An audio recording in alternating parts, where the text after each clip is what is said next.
just what I did while we were getting ready is I went on my phone. I got like 4 of them ready to the submit bills. And I'm just gonna, Hello, I'm pretty everyone. sure I think like we're this, live. yeah. Tell me if you can hear me. We're here for whatever day 3. I think day 3 of Multithon. I can do math. Yes. Excellent. All right. We managed to make halfway to our big goal of 5,000 this morning. That was exciting to see. We got a few last-minute donations this morning. If we do hit that 5,000, hello chat. I see we're very excited this morning. Yeah, so if we hit that 5,000, we get to name another dog. Last year, we got to name a dog for Blue Path, which is the charity we're raising money for.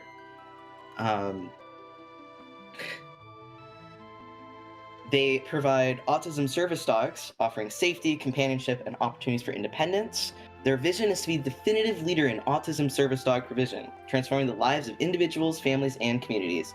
And honestly, who doesn't like dogs? We got to adopt, well, name, I guess, so sort of adopt a dog last year and name him Thunder. We have some great photos of him in our server and on our Twitter channel. I think we've been posting him off and on for the last few days. So I'm excited for today. I hope you're all excited for today. We're about to get into a Final Fantasy VI Worlds Collide archipelago race run. I'm here with Aprobs and Posomorpheus, who are going to be commentating this run. I'd like to tell us about our runners. Yes, hello everybody. I'm Aprobs, joined here by Posomorpheus, and our runners today are split into 2 teams. The team oneFreeGlue is going to be oneFreeFitz and Drinks Glue. Those are the 2 on the right side of the screen. And the second team is TheShwantz, which is comprised of TheShwantz27 and kwehstopherwarken. They are on the left side of the screen. Going to be a wonderful match between the 2 runners. I know that I saw right off the bat we have a Gao with sword tech. We'll get into a little bit more about what that means later. Prebs, as our runners are going through and doing their initial looting and kind of spending the first 5 to 7 minutes, going through and just in collection mode, where do you like to go for the runners? What are some things you're looking out for if, you hadn't played Worlds Collide before? What are some of the big ticket things you'd be looking for to really get the party started? Yeah, so Worlds Collide being an open world version of Final Fantasy VI, where our runners can travel freely between World of Balance and World of Ruin, and they have the pick of wherever they'd like to go on those world maps. For looting, there's a couple of different specific places that have a large number of chests, or high chest density, if you really want to get technical with the terms. Those are usually places like South Figaro, Sealed Cave, or the Sealed Gate Cave, and Narsh and Returner's Hideout. Those are all pretty good beginner places to go with high chest density, or they're very close by to where we initially start the game, which is right outside of Narsh. It also depends on the characters you have, of course, but because our players are doing a co-op, they're doing Archipelago, it's all about picking up as many things as possible in order to help your teammate out in getting helpful items. What's great about Final Fantasy VI Worlds Collide is that, unlike other games out there and other randomizers, we're not looking for a bunch of key items to help us get through the game. Most of the game itself is actually hidden behind the characters that you get. But in this case, we can go around looting and looting and looting just to help out with offensive capabilities and defensive capabilities to help us get through the game. Yeah, fantastic explanation there. And we do see our runners, they are just stopping a little bit here to reconfigure some things on the back end, so pay no mind to the small delays that you might see on their end. Different things with Archipelago are handled differently with various games. One of the things with this is there's a text client, there's also an SNI client. There's a lot of different things that are working behind the scenes here, especially for the Worlds Collide portion of it, which, if I'm not mistaken, is still in beta, but it is still really heckin' fun to play. So the runners are just making sure everything is all working properly here. Really hard to kind of test it ahead of time. So again, ignore those small pauses where you see the runners kind of just sitting there on the overworld on the map. Pay more attention to the runners who are, shopping and looting and doing things like that. So technology always fun, as everybody knows. We do see our runners, they're looking for particular things to buy in shops as well. There are some very important items to pick up. Things like earrings, which we just saw. Earrings give a 25% magic boost, and they stack, so you can have up to 2 of them. Whereas with physical, you can only have up to 1 that is basically giving you that 25% boost. So magic early on, really, really strong, and then physical attacks later on, really, really strong. And since you do have 2 runners both going at it and sending each other items, you're hoping that as you send items over, you're sending things like Illuminas and Ragnaroks, the really high-end, super-powered weapons over to your teammate, if you don't find them for yourself. Yeah, definitely. There's the shiny, high-profile named items that we always want to see. Illuminas, Ragnaroks being great weapons. Illumina is arguably the best weapon in the game, not only because it's a great physical damaging weapon, but it increases magic, it also increases evasion, and it's just overall something everybody wants to see, as well as the fact that it can also cast a spell sometimes with whenever you swing it. Same with the Ragnarok, it can cast Flare every now and then when you swing it. And but there's also a couple of other items that we want to see, such as a Valiant Knife, which in vanilla Final Fantasy VI is only equipable by lock, but what we do with Worlds Collide is we make weapons and relics that are typically only equipable by certain characters. We actually allow them to be equipable by, there's like a 30% chance that another character can equip it as well. So picking up a Valiant Knife, which is the type of weapon that does damage based on the difference between max HP and current HP, that's a really nice thing, a nice weapon to find as you get higher in the levels and your HP goes up. That damage doesn't necessarily scale the same way. If you get high HP and you have somebody low HP, that damage is always going to come out massive. So that's always a good weapon we want to see as well.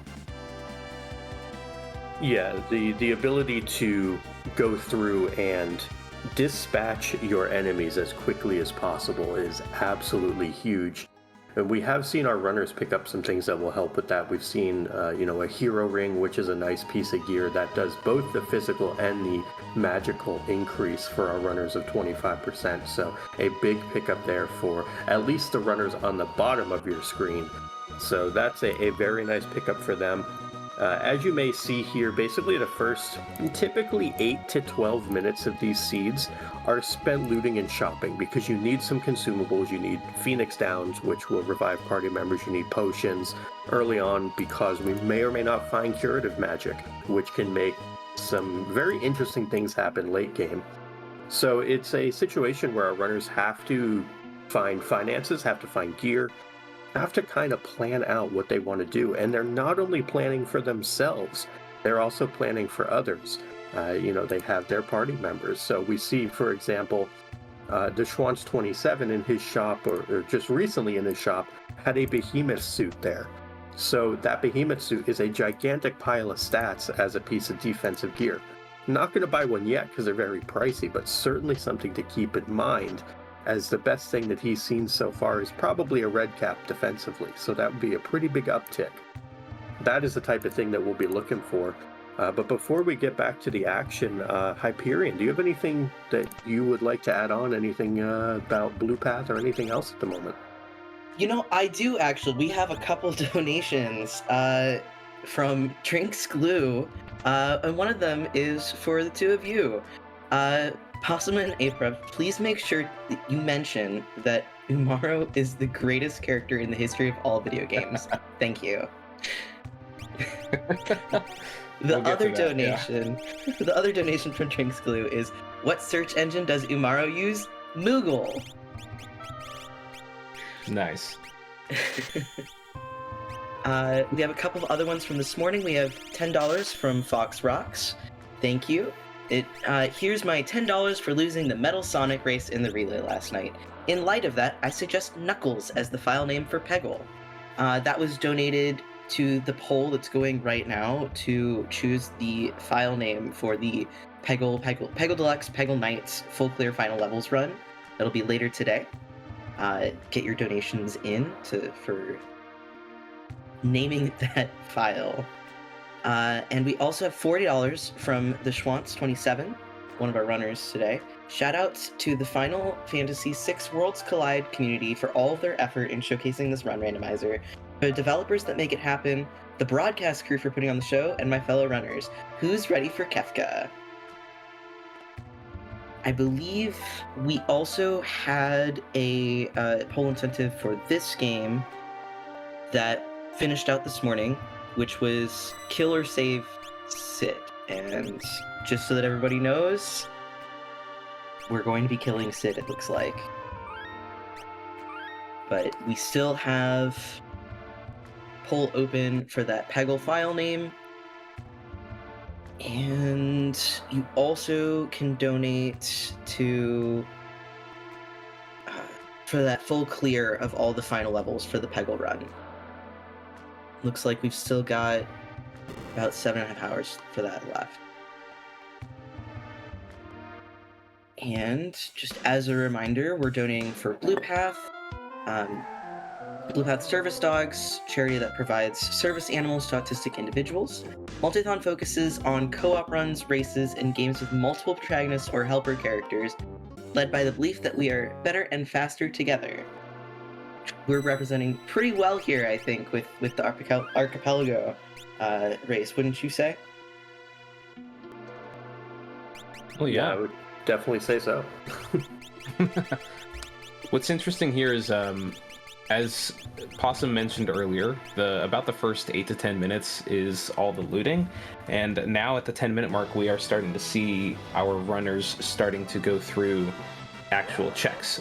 So on the top left, Mr. kwehstopherwarken over there, showing off some of the checks there. He's doing, actually, he did one of Mog's checks, the lone wolf up there at the top of the hills at Narsh. And now he's showing off a free check. This is a check there's a handful of checks in Worlds Collide that are not gated by specific characters. So this Kefka at Narsh defense is one of them. And he's actually opting to take a couple battles here as well to get some levels and make sure that he continues to scale with the enemies. The way that Worlds Collide is set up is enemies and bosses are scaled to the level of your party and to start off with. That way, even if you run into an endgame boss at the beginning when you're at level 3, it's not going to be total annihilation. However, enemies and bosses do scale with every check that you complete. So with that check that he did, where he saved the ghost from the side of the mountain there, the enemy and the boss levels went up. So he's actually opting to take some battles here, although we could skip them. Yeah, these particular checks, such as this Kefka at Narsh check that we'll use as an example here, the ones that come with random encounters are phenomenal, because in the end, levels are all that truly matter in this game. It's a very simplistic way of looking at it, but it's also a very easy way of looking at it. The thing with levels, they are able to get you more damage, both with magic, but especially with physical. They can unlock certain abilities. For example, with Sword Tech, which we have, you'll unlock abilities as you level up. And then also, if there's a Blitz user, which is one of the commands from the vanilla game, you can end up learning the final move at level 44, I believe it is, might be 42, I always confuse that, and Sword Tech 7. But those are two really big ticket type abilities 40 levels down the road. So these encounters that we're taking now, that experience can help snowball. And so we see that kwehstopherwarken, already level 10, which is not terrible, and can start to really make some hay with this. And looks like we also have TheShwantz, who is doing the Imperial Camp check, which is another very popular one because it also has those random encounters. So you'll probably see the runners do fairly similar early pathing and then really branch out pretty hard. Definitely. Question in the chat here about is the scaling +3. I believe that we have standard scaling for this run here, which is ×2, right? So every time a check is completed, the levels will essentially double. So starting off at level 3, everything starts off at level 3. After that first check is done, then it's 6, then it's 12, and so on and so forth.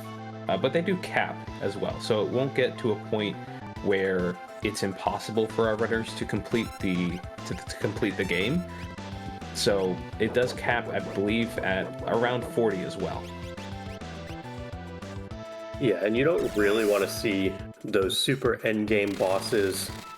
For example, the Poltergeist of the world is a great one to bring up. You don't want to see a Poltergeist at level 50.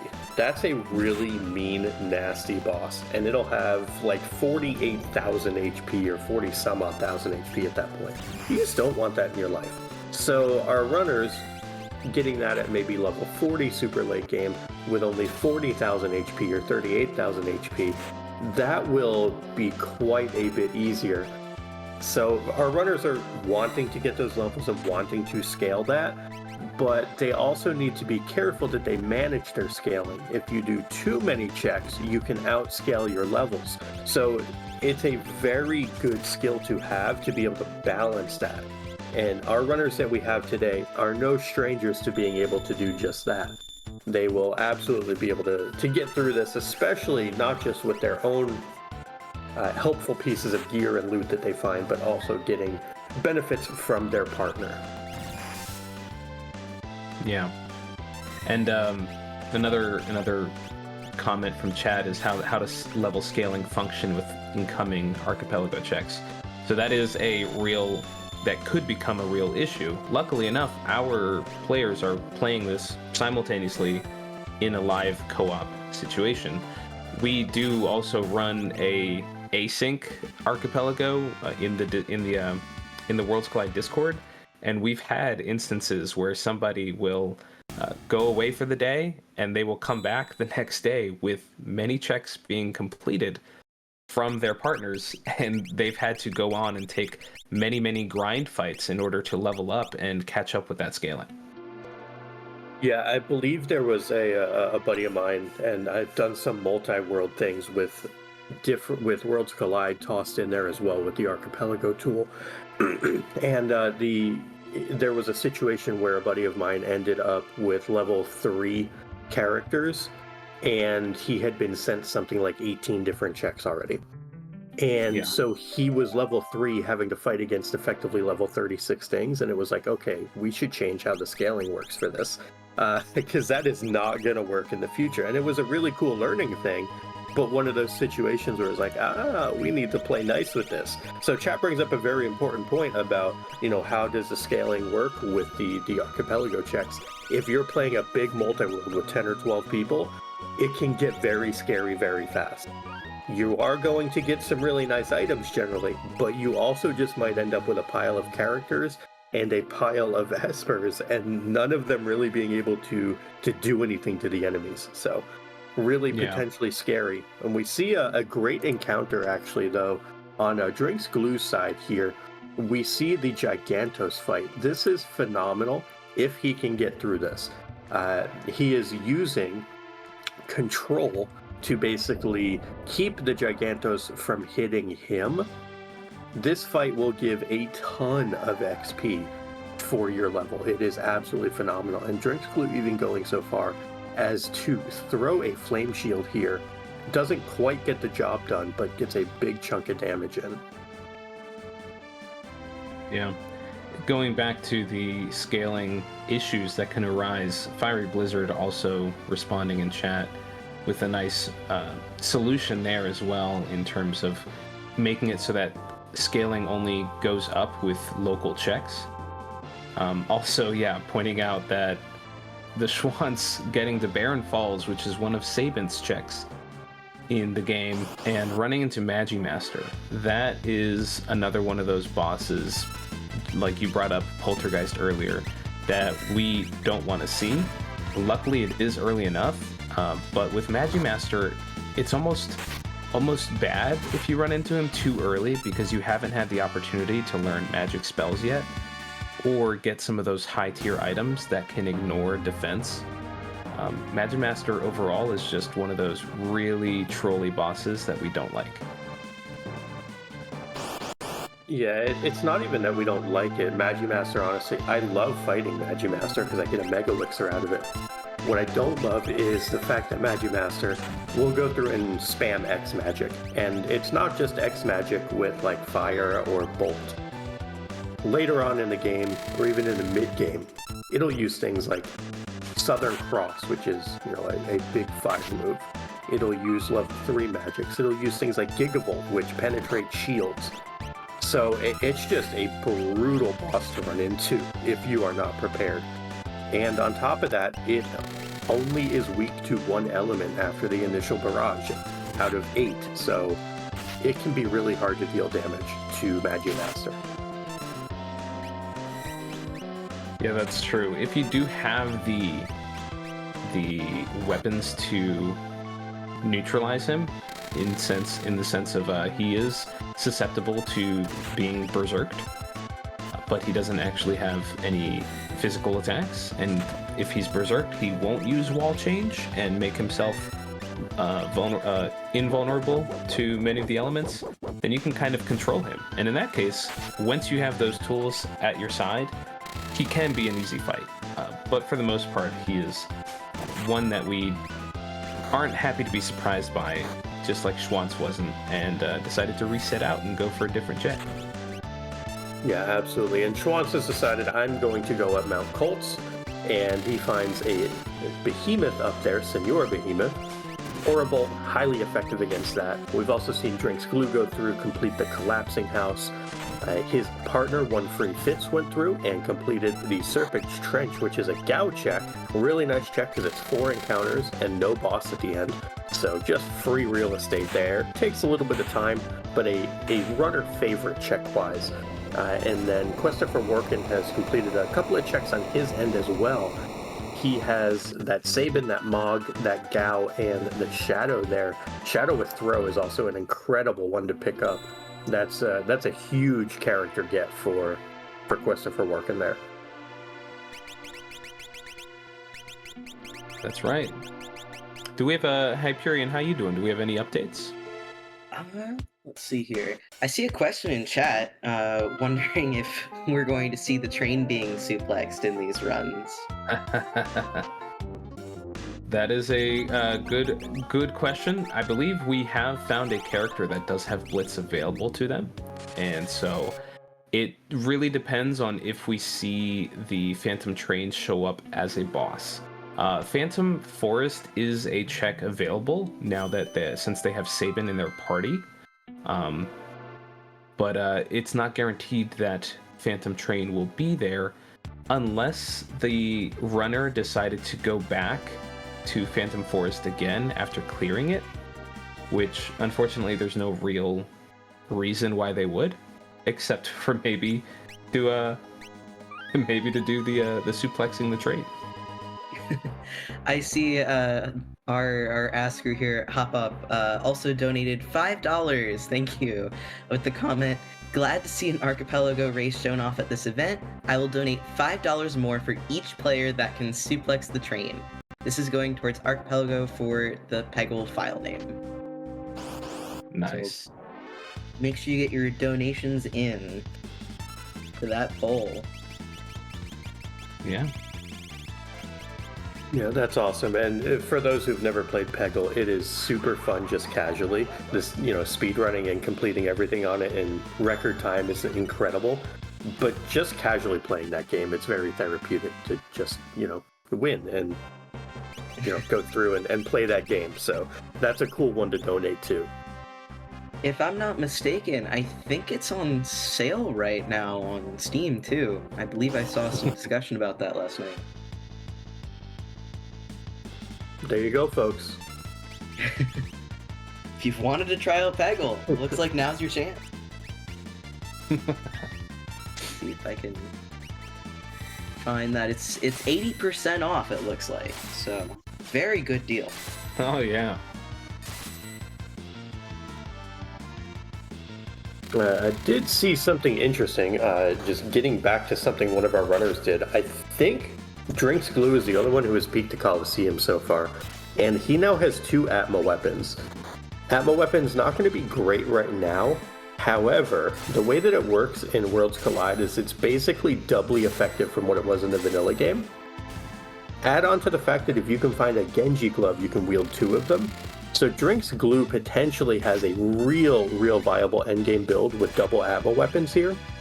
And I think they traded for something terrible in the Coliseum, and the boss that you had to fight was an Anguiform, which is not really even a fight that you have to deal with. It's more or less, again, free real estate, so Glue is in a very good position endgame here setup-wise. I think better than anyone else I've seen at the moment. It's going to take a while to get that all in play and get it to actually do meaningful real damage, but between potentially the other abilities he has, and especially those double Atma weapons, the end game's looking real good for him. Yeah, Atma weapon was also, that first one I believe he found as well in South Figaro. We've seen that show up in South Figaro, so that's a good one to find. That's another one that as you're pointing out, with endgame in mind, Atma weapon is one that we'd like to see, along with the Illuminas, the Ragnaroks, the Valiant knives. I'm also personally a fan of the fixed dice. I don't know about you, Possum Morpheus. I am a fan of fixed dice when I don't have to see the animation, so it gives me, jump to do that. Or if I have to see the animation, give me cat scratch. Things that give me extra damage multipliers. If I have to watch dice fly around the screen 4 or 8 times, I want it to be without the animation. I want to save time. Yeah, I can see that. We've got another donation here from oneFreeFitz. $10. I'm going to donate $5 for every party wipe and use of the blue button Ultima. Nice. Yeah, actually, let's talk about that a little bit. We were discussing this yesterday. Ultima is, much like many other Final Fantasy games, as the name implies, ultimate form of magic that deals a lot of damage and can make runs very easy. In some cases, in Worlds Collide presets, Ultima is disabled, and in most other cases, Ultima is set up so that it costs an absurd amount of MP to cast. We were discussing taking it out, but we accidentally left it in with that high MP threshold, MP casting. So our runners essentially agreed, if we use Ultima, we'll donate if we feel like we have to use it. So yeah, let's hope to see some Ultima casts in this run then, so that we can get those extra donations in. But another interesting thing happening here, and another interesting thing to point out is, as we are going through and looking at all these checks, you'll notice when something is sent to somebody else, when they get their reward for that check, it'll say Archipelago item, right? So if you've been seeing that, it means that whatever they got is being sent to their teammate, and it's hopefully something that is going to be an offering there for kwehstopherwarken. Another item we like to see and can really synergize well with endgame builds. But back to my main point, the rewards that are available from each check are generally a character or Esper, and the other one that they can get is a high tier item. So most of these checks that are available to our runners are any of the three, a character, Esper, or high tier item. Some of the checks in particular, though, are actually specified to be a character and Esper, or an Esper or item. So as we get later into this race, we might see our runners starting to prioritize certain checks over the other based on the reward that they're hoping to find, either for themselves or for their partner. Yeah, knowing which checks are effectively incentivized, we'll call it, where they can give you a character, that is very important for routing for our runners. The ability to get a character from a check versus just collecting a fistful of Espers is a big deal, because you can very easily go either wide or narrow on these seeds. Because a character gates another character typically, you generally want to follow the newest characters you've received. You follow their checks, because it will likely lead to the next character in line. And so for our runners, if they want to run a really narrow line through the seed, they will basically follow all of the newest characters that they receive and go and do their checks. But if they want to go wide, because let's say they've gotten all the characters they need, they will go through and they will do existing characters checks, maybe their oldest characters checks, so that way they don't find more characters so they can get to their requirement to win the game. And we do have fixed requirements to win the game. I believe we are working off of, I want to say it's a 6 and 9, 6 character, 9 Esper, where once we get to those thresholds, we can actually beat the final boss and have access to the boss's final tower, which in this case is Kefka.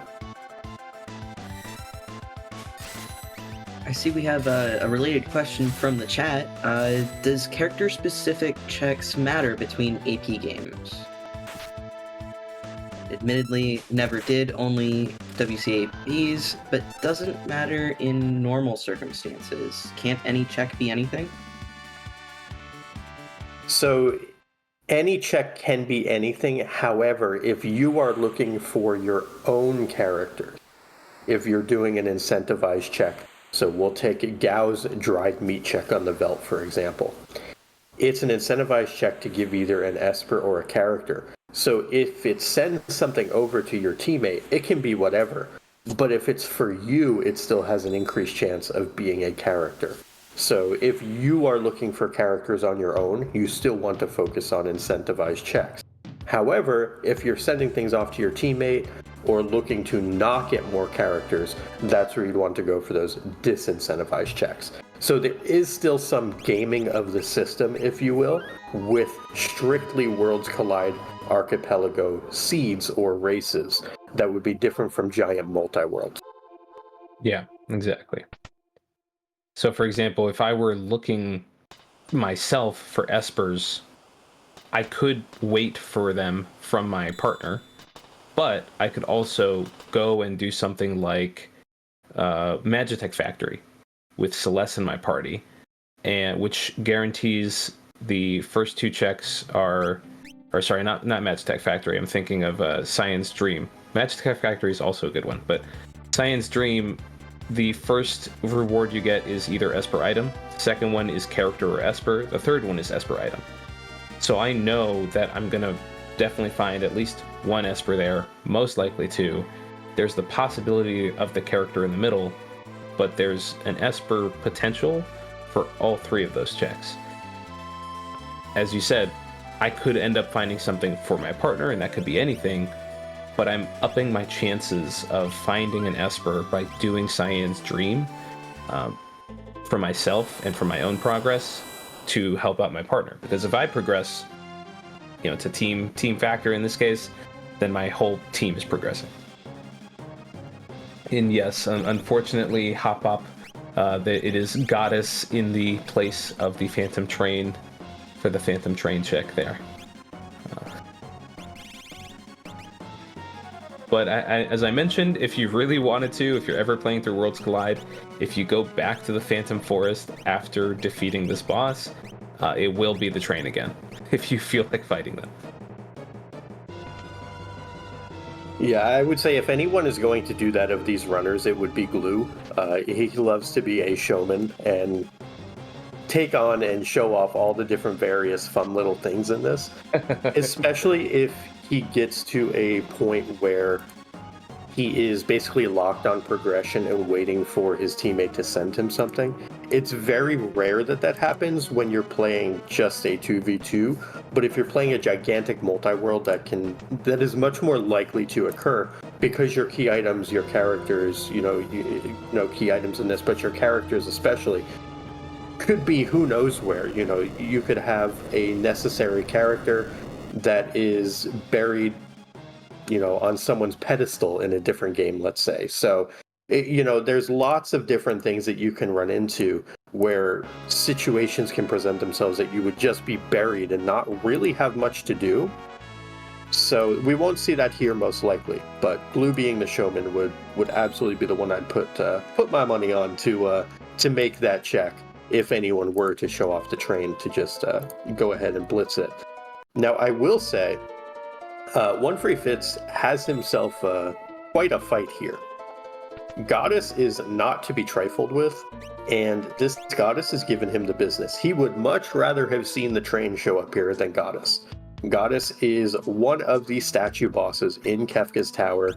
This is one of the 3 final fights of the game, basically, and it is a doozy. If you physically hit her with attacks, she will put up something called Love Token, which then means your attacks now hit your own party. Offering can get around that because it does 4 attacks. It changes the fight command, which she is scripted against, into X fight. So it's one of those situations where you're able to get through her with things like darts, non-elemental damage, but she is a real peach of a fight to have to run into relatively early on or without giga offense. And we're seeing pretty much all the fights have gone relatively smoothly for our runners up until this point for Fitz, where this Goddess has given him a bit of the business. Yeah, the statue bosses, as we call them, right? These bosses that show up in the statues on Final Kefka Tower,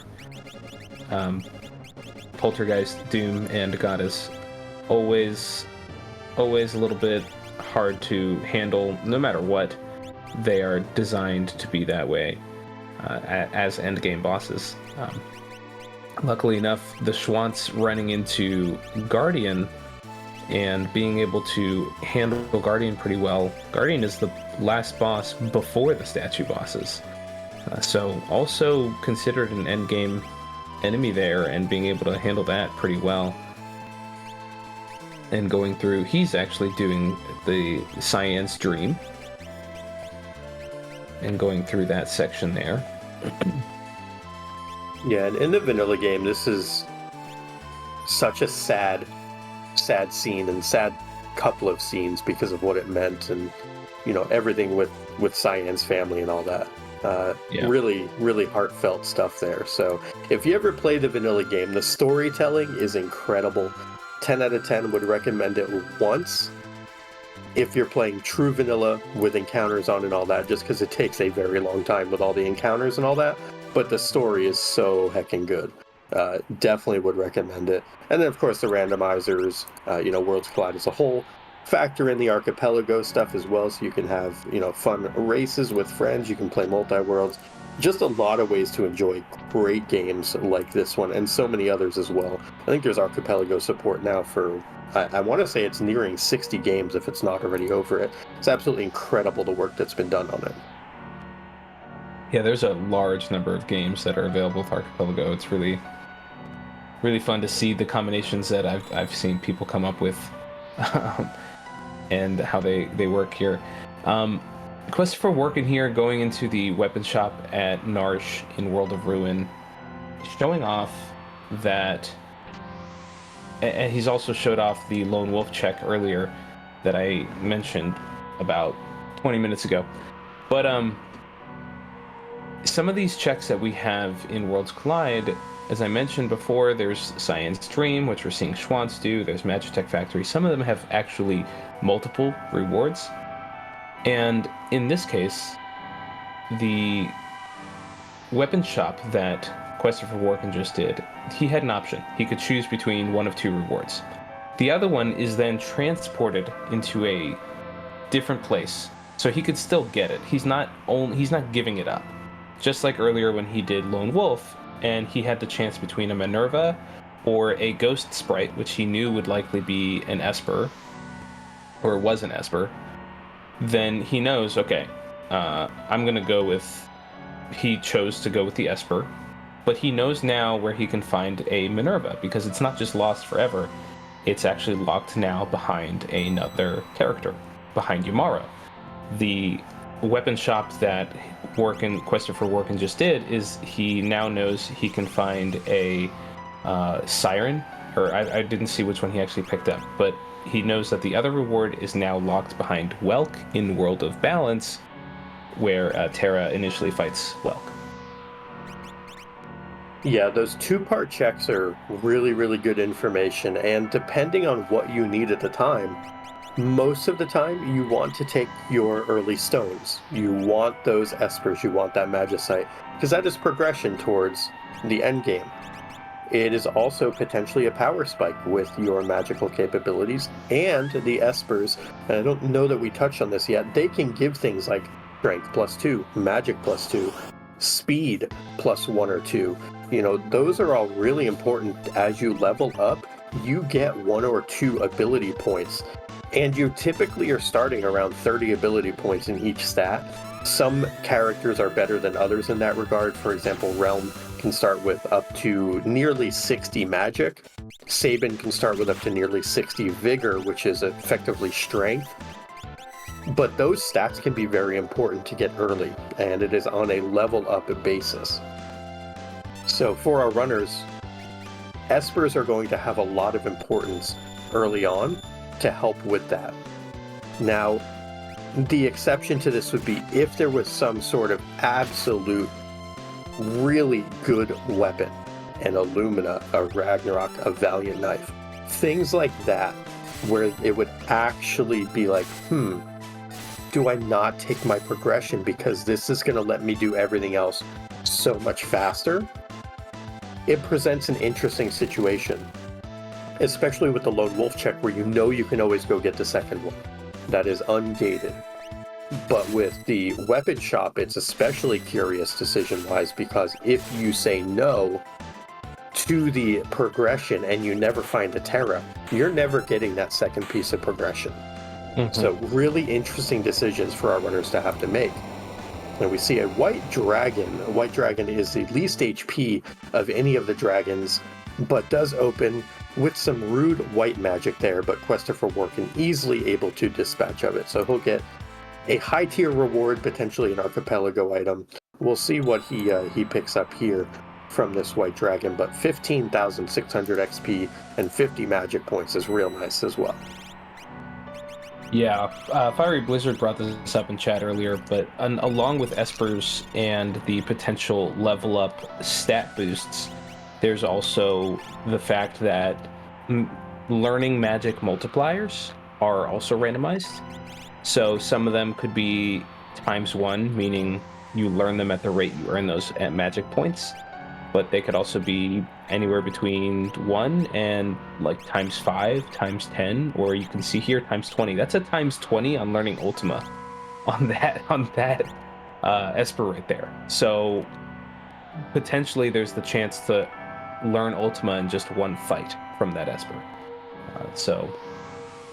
As you mentioned, finding these stones earlier on means more potential for getting those stat boosts as you level up through the game, as well as more opportunity to learn more spells, either because they are fast and you can swap them between party members, or if they happen to have a slow learning rate, that you have more time then to learn them. Yeah, and even though our runners have kind of put together an agreement that they won't try to use Ultima over and over and over again, because it does make things a little bit less exciting from a gameplay perspective, I would not fault them if they run into certain situations where Ultima will just make a fight that would take 5 minutes, take 30 seconds, and go ahead and bite the bullet on that. So I know that, 254 MP, while it's expensive, sometimes it is just quite simply the best answer. And if the choice is between wiping to a 5-minute fight or getting through a fight, you get through the fight. And in this case, I think it was Fitz said for every time there's an Ultima cast for him, he'll donate $5. So we hope to see 1 or 2 Ultimas from Fitz. Definitely. As well as the fact that there are also ways to get around that MP cast. If you happen to find, let's say, an economizer or a gold hairpin. Gold hairpin lowers the MP cost of a spell by half, and an economizer brings it down to 1. So if somebody were to find that and they had Ultima in their repertoire, then they could cast it for either half or just 1 MP.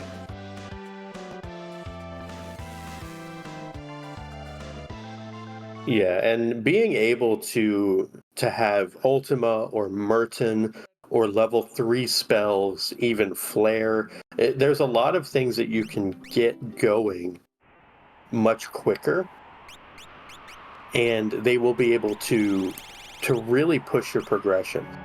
So we've seen our top runners. It does feel like in this seed, or this set of seeds, that the top runners have gotten a little bit of the short end of the stick on some of the bosses here. We've seen a very rude goddess at the end of the train. We have seen a pretty dang rude set of triplets up here at the, I believe this is the Tritox spot as well. The triplets are not a particularly fun encounter, as there's 3 of them. They love to use counters, up to and including death counters, and they also love to go through and turn people to stone. So they just do a lot of really, really nasty abilities. Looks like kwehstopherwarken lost his dragon progression there, so gonna have to take care of this white dragon again, but not really a huge loss. This is not going to take a super long time to get through. And looks like we have another dragon on Blue's side. Looks like we have the Skull Dragon here. Weak to fire, I want to say weak to pearl as well. Not a particularly difficult dragon to take on. Yeah, now we're about to see Schwantz take on another dragon. Let's see which one he's going to be presented with. Blue Dragon. Yeah, Blue Dragon can be pretty aggressive. It does a lot of AoE water. And one of the interesting things about this game is you have a ton of protection from fire, ice, and lightning. But there's a bunch of other elements in play. There's holy, there's water, there's earth, just wind, all of these different elements. There's not as many protections for those. So this Blue Dragon does a ton of water-based moves, which you're normally not particularly well protected against. So if it uses Aqua Rake or Clean Sweep, things like that, they can do really big damage to the party. But Schwantz appears to be very overscaled at the moment, his levels versus enemy levels, and that dragon went down in a heartbeat.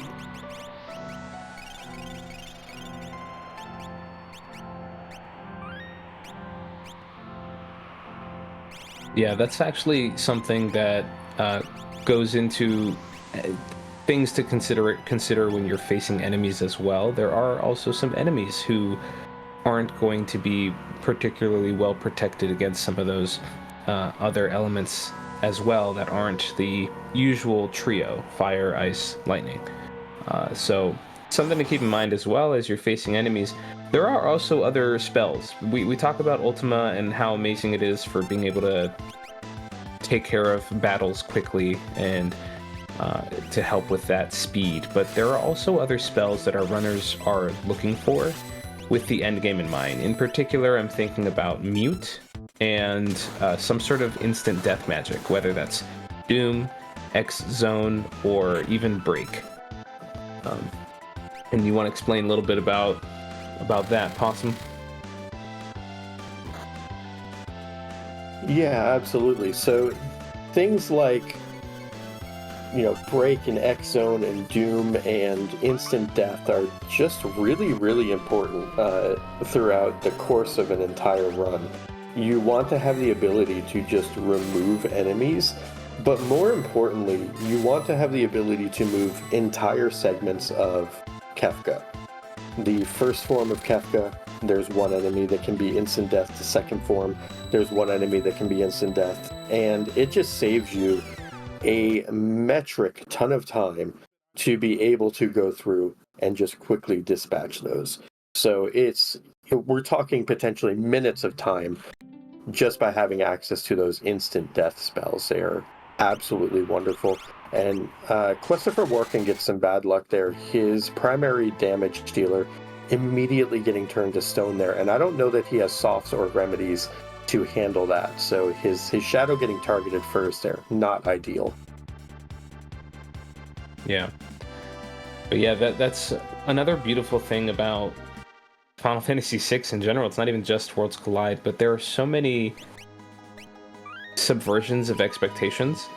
Most games will make bosses immune to auto death magics like that, or magics like X Zone that just remove a character or an enemy from the screen, or Odin/Raiden Esper Zantetsuken that just cleaves an enemy in half. Right? There are actually a surprising number of enemies and bosses that most gamer logic would say, oh, I can't auto kill this boss. But there are actually a surprising number of them that you can get rid of with auto magics like that, including, as you mentioned, those two tiers, those two sections of Kefka, as well as the fact that tier 2 Kefka also has a segment of tier 2 that casts a lot of magic and is actually susceptible to being muted, therefore nullifying them from the fight completely. So that's another one that our runners are hoping to see, not because it's super helpful in the long run, but because it's going to be instrumental in the final battle against Kefka. Yeah, definitely very important. And speaking of important, we have not only a Go-Go sighting, but on Fitz's side, we have a Go-Go sighting and a Go-Go in the party. Go-Go has terrible stats. However, Go-Go has access to all of your abilities, except for, I want to say, Magitech and Shock, I believe. I think those are the only two. However, this Go-Go has Throw. And what that means is this Go-Go now is a secondary darter of items, and a secondary thrower is often better than a primary anything else. We also see on Fitz's side here some cool tech coming out. Noise Blaster, which is a tool, basically confuses enemies. Now, Katana Soul, normally very, very difficult. However, you Noise Blaster it, it uses Slayer Edge on itself. Bye-bye. And Bye-bye. You just win the fight, you get all the gold, you get the offering, which Katana Soul drops, and it is absolutely just a wonderful way to go through that.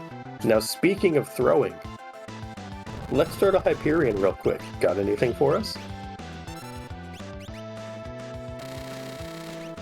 Help if I remembered where my mute button was. Hello. I was just thinking I'd like to remind everybody that we have a donation incentive open for Peggle Deluxe Peggle Knights to full clear all those final levels. We're currently at 76 out of $500, and every one of those dollars goes to Blue Path. Their expertly trained autism service dogs offer safety and freedom to families. A Blue Path service dog's primary role is to provide safety for a child out in public. The dogs are trained to prevent a child from bolting either into the street or away from parents in a crowded area.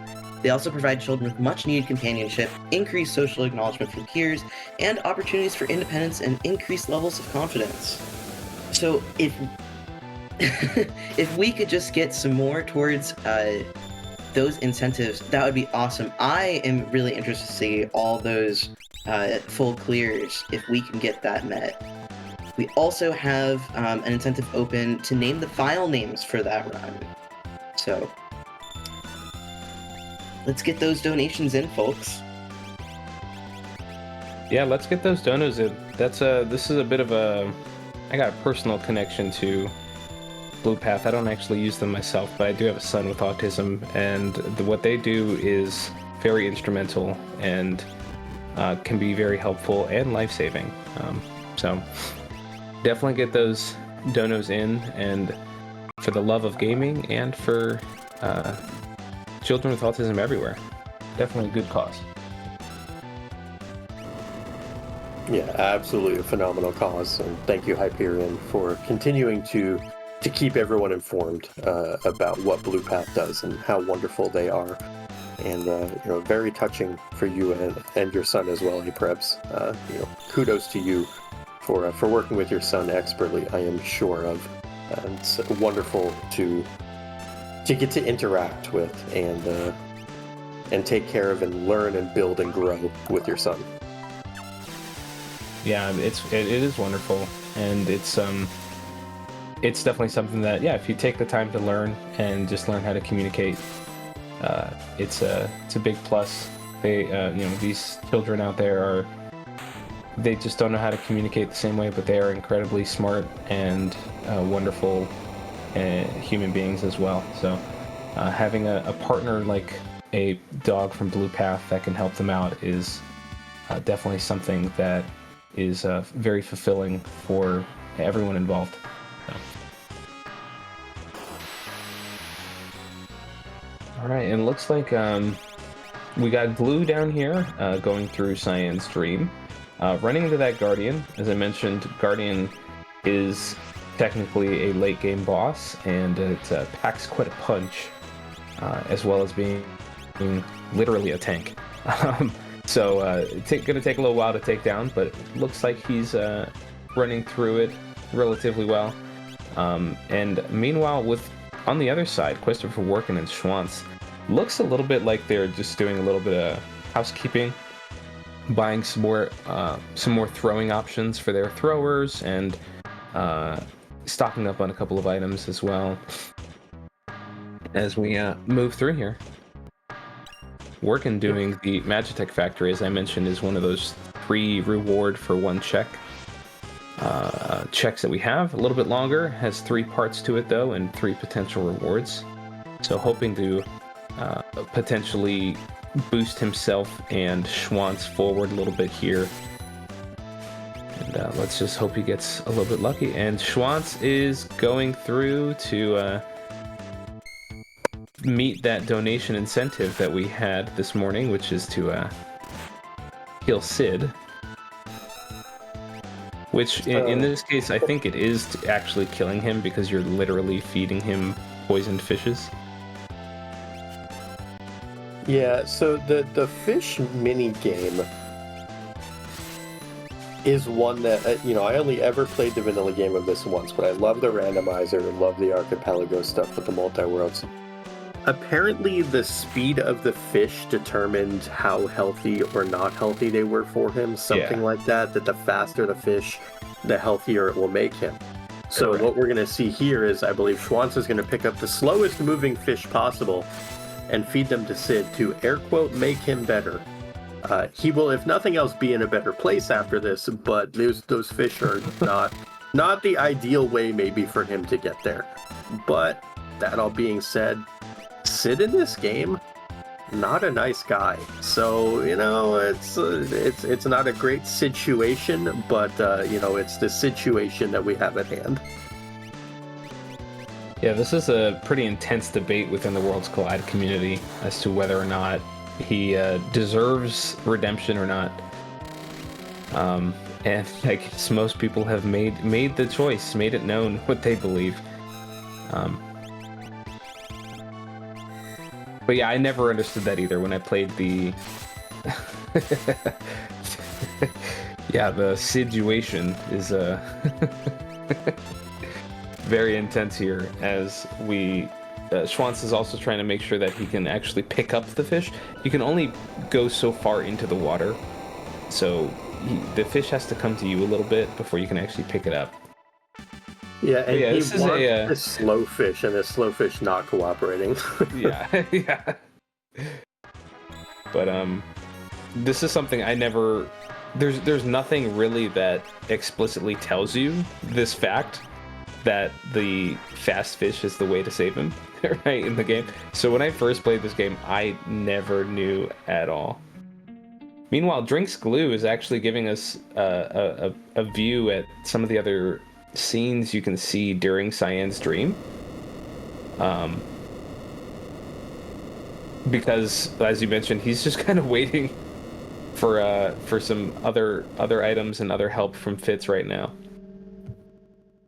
Yeah, it's kind of interesting because Fitz is at like 7 characters and 9 espers and has like everything he could ever want, and Glue is still at 3 characters. So, like, where are the characters for Drink's Glue is kind of the $1 million question at the moment. We did see that Schwantz successfully completed the incentive to remove Sid. I don't know if you want to call that successful or not, but hey, that donation incentive was met, and thank you, Schwantz, for being the first to complete that. Hopefully the rest of the runners will do so as well, and then we'll go through and get some of the other cool things for our runners to do. This is annoying on kwehstopherwarken's side. Naughties, they don't give any experience, and you can't run from them. They only give magic points. This is one of the more annoying random encounters you can come across. So that's just a particularly obnoxious little fight to run into. While Drink's Glue sees Atma and, Atma go bye-bye, as the dragon goes bye-bye on his partner Fitz's side as well. Another thing I don't think we mentioned, we may also see Schwantz here go and perform in the opera.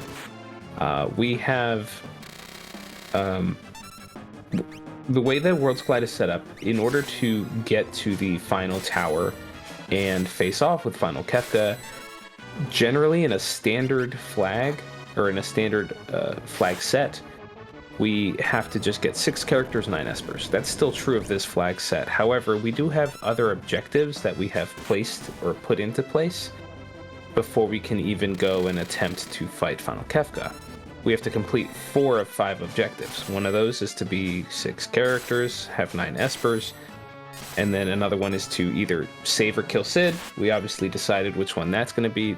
The last objective our runners have to do is to perform in the opera. So, very famous scene here as Schwantz is having Celeste sing along. Yeah, and the interesting thing about this as well is if you select, at least in a vanilla game, the wrong option 3 times, it just goes to a game over screen. So you can literally just lose your game because you selected the wrong opera option 3 times. So that's a fun little thing. I actually can't tell you if that's the case in Worlds Collide or not. If that's patched in or out, I don't know how it works in the Archipelago situation either. I have no idea, to be completely honest, how that all intertwines. So very interesting though, and very happy that we get to see the opera performance. And it looks like chat's saying it only takes 1 mistake in Worlds Collide, so you best get it right, friends.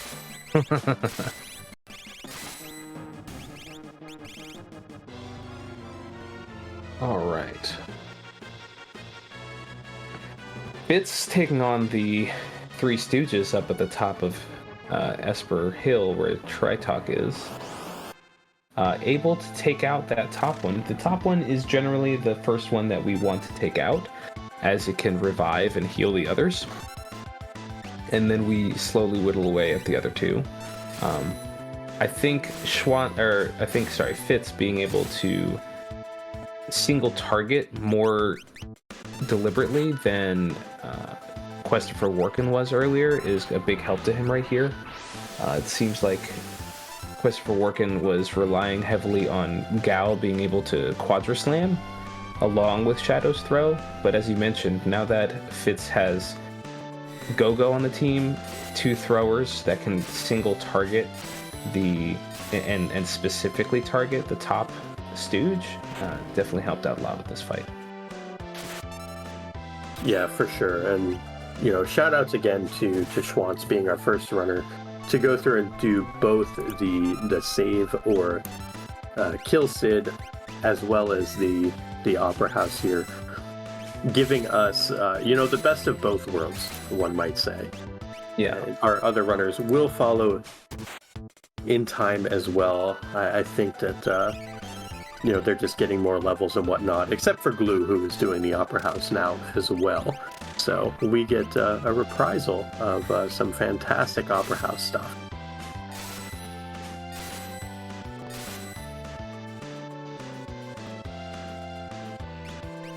Yeah, this is another one of those. I think these are great scenes to have as objectives, because it is kind of a built-in wait time as you are waiting for your partner to send you potentially seed-changing items or progression. Right? It's a great way to kind of kill the time. And also, once you're done with the menuing portion in the Opera House cutscene, you also have just enough time to run to the bathroom. So if you need to, use the facilities, if you need to grab a drink, whatever it might be, take medication, whatever you need to do mid-run, we're roughly an hour in, and that's a nice little breaking point a lot of the time for runners to take care of whatever they need to take care of. So, nice built-in little break there while waiting for teammates to send things, which in Glue's case, he's desperately waiting on characters because he's still only got 3 of them, which is a bit spooky, to be totally honest, an hour into a seed to only have 3 characters, archipelago or not. Yeah, that's never really a good feeling either, to feel like you're behind. This is a little bit different because you are on a team. That's a scary fight that kwehstopherwarken is in, by the way. Scary start to that. But it's a little different when you're in a team, but in a race setting, at this point, an hour into a run, to only have 3 characters, I don't even think that would be possible in a normal seed. Only probably this far in, and only having 3 characters is just purely because of Archipelago. But that's definitely, it gets into your mind of, okay, I'm severely behind. I need to do something to be able to catch up, because the other team is probably that much farther ahead. So, definitely, I would like to have a peek into a Drinks Glue's mind right now, just to see what he's thinking. Specifically about Worlds Collide, maybe not anything else, but... yeah, true. The rest is probably dogs. Yes, it's almost certainly dogs. The fight there on kwehstopherwarken's side, so Doomgaze is a special enemy. And I say special in the nicest possible way. Thank goodness there are encounters here, although this is not going to help. kwehstopherwarken needs to get off of multiples of 5. Basically, Doomgaze opens the fight with a fancy little thing called level 5 Doom. The issue with level 5 Doom is, well, if your level is 5, 10, 15, 20, 25, 30, 35, 40, etc., moving onward and upwards, well, that means that you're a multiple of 5. That means that as soon as that fight starts, you go down as many characters as are multiples of 5. Unfortunately for kwehstopherwarken, it happened to be 3 of his 4 characters. That is the worst possible way to start the fight. Celeste was the only one who survived, and was the only one who got a level from this little grind fight here. So that is objectively unhelpful as well. Hopefully, this encounter that he finds here with the Gilomantises will help out. These are a much better encounter XP-wise, so this should get people to level 36 anyway, instead of the level 35 he was at. His levels are great, but again, the problem was they were a multiple of 5. Yeah, and there's no escaping it. As soon as you run into Doomgaze, that's just what the fight opens up with. So the only way to escape it is to potentially revive everybody and beat the boss, or have to reset out, grind for a level, and looks like he has everybody is at a point now where he will be able to take on this fight now. And this is his only way to get out now of the Magitech Factory, is to do this one last boss fight. He has already saved. He has already kind of committed to going through it, so there's no way for him to get out of it now. The reward is a Valiant Knife. It's one of those weapons that we do hope to find. I believe kwehstopherwarken may have a offering as well somewhere in his inventory. So that's a great item to have and to get. It's just you got to get through this tough boss fight. But now that that opener level 5 Doom isn't such a threat, I actually don't think this will be too hard of a boss fight. No, it's that initial phase. Doomgaze is very similar to like Magimaster or Poltergeist, any of those very strong endgame bosses, in that if you fall behind, it can be incredibly difficult to recover. But if you can stay ahead, if the battle cadence is in your favor, you're fine. It's because, he opened up with 3 characters immediately dying. Yes, you could try to Phoenix down, but there's enough AoE that comes out of the bosses, enough single target things like Doom itself is a castable spell by Doomgaze. That will potentially cause issues as well. So it's one of those things where the easy solution is to just take a grind fight or 2, get your levels taken care of, and move on. Doomgaze also in the vanilla game is split up into 3 fights, so it has a ton of HP because you're not expected to have to fight it all at once in a vanilla game. So it's got HP comparable with things that we talked about earlier, maybe not quite to that same stage, but the Guardians of the world, the Poltergeists of the world, like we're talking very thick bosses. But kwehstopherwarken was able to defeat it, so is able to take care of all of that Magitech factory stuff, has that Valiant Knife now.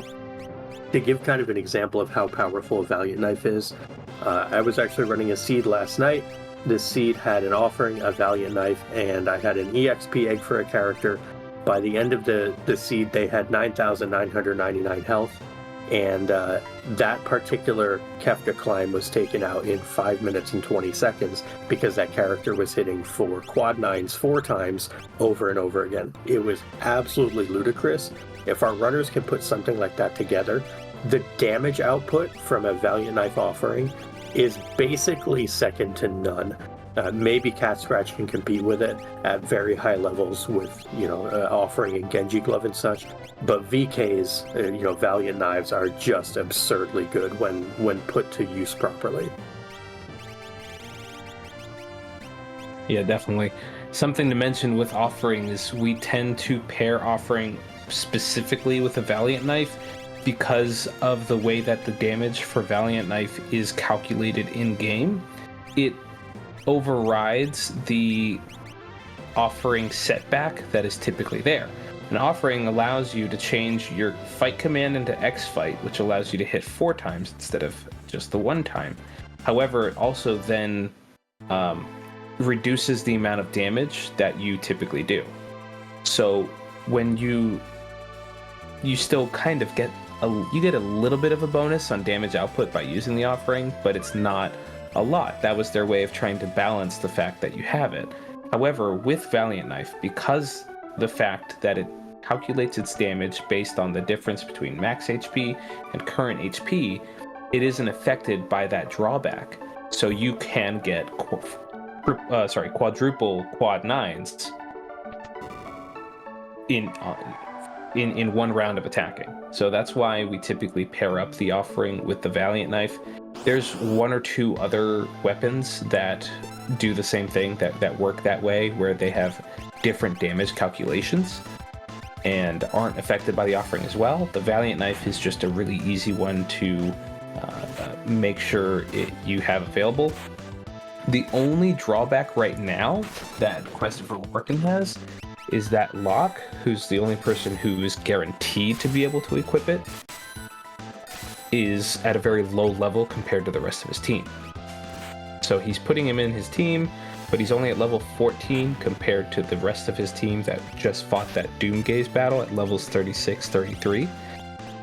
So there's a lot of catching up to do in order to get Locke to a point where that Valiant Knife is going to output quad 9s, but that's why he's going in and taking this dragon fight with Locke in the party to try to get him to level up and get all of that HP potential.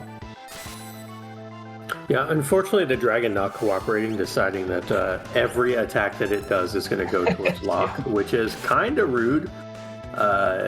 Wing Saber coming out. You almost never see that out of the Storm Dragon. That's fantastic. But Storm Dragon does go down. Locke going to pick up a ton of XP here.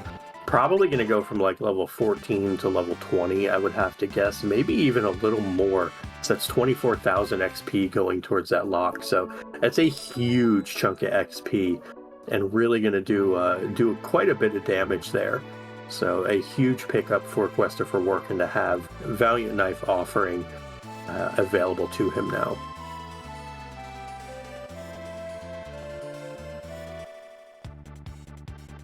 Yeah, and that's going to be something now that that is available to him. As you're watching kwehstopherwarken, you may start to worry and be stressed out seeing Locke in the party consistently in that wounded state, but don't worry, that's going to be on purpose, because as we want Locke's health to be as low as possible to get max damage output possible.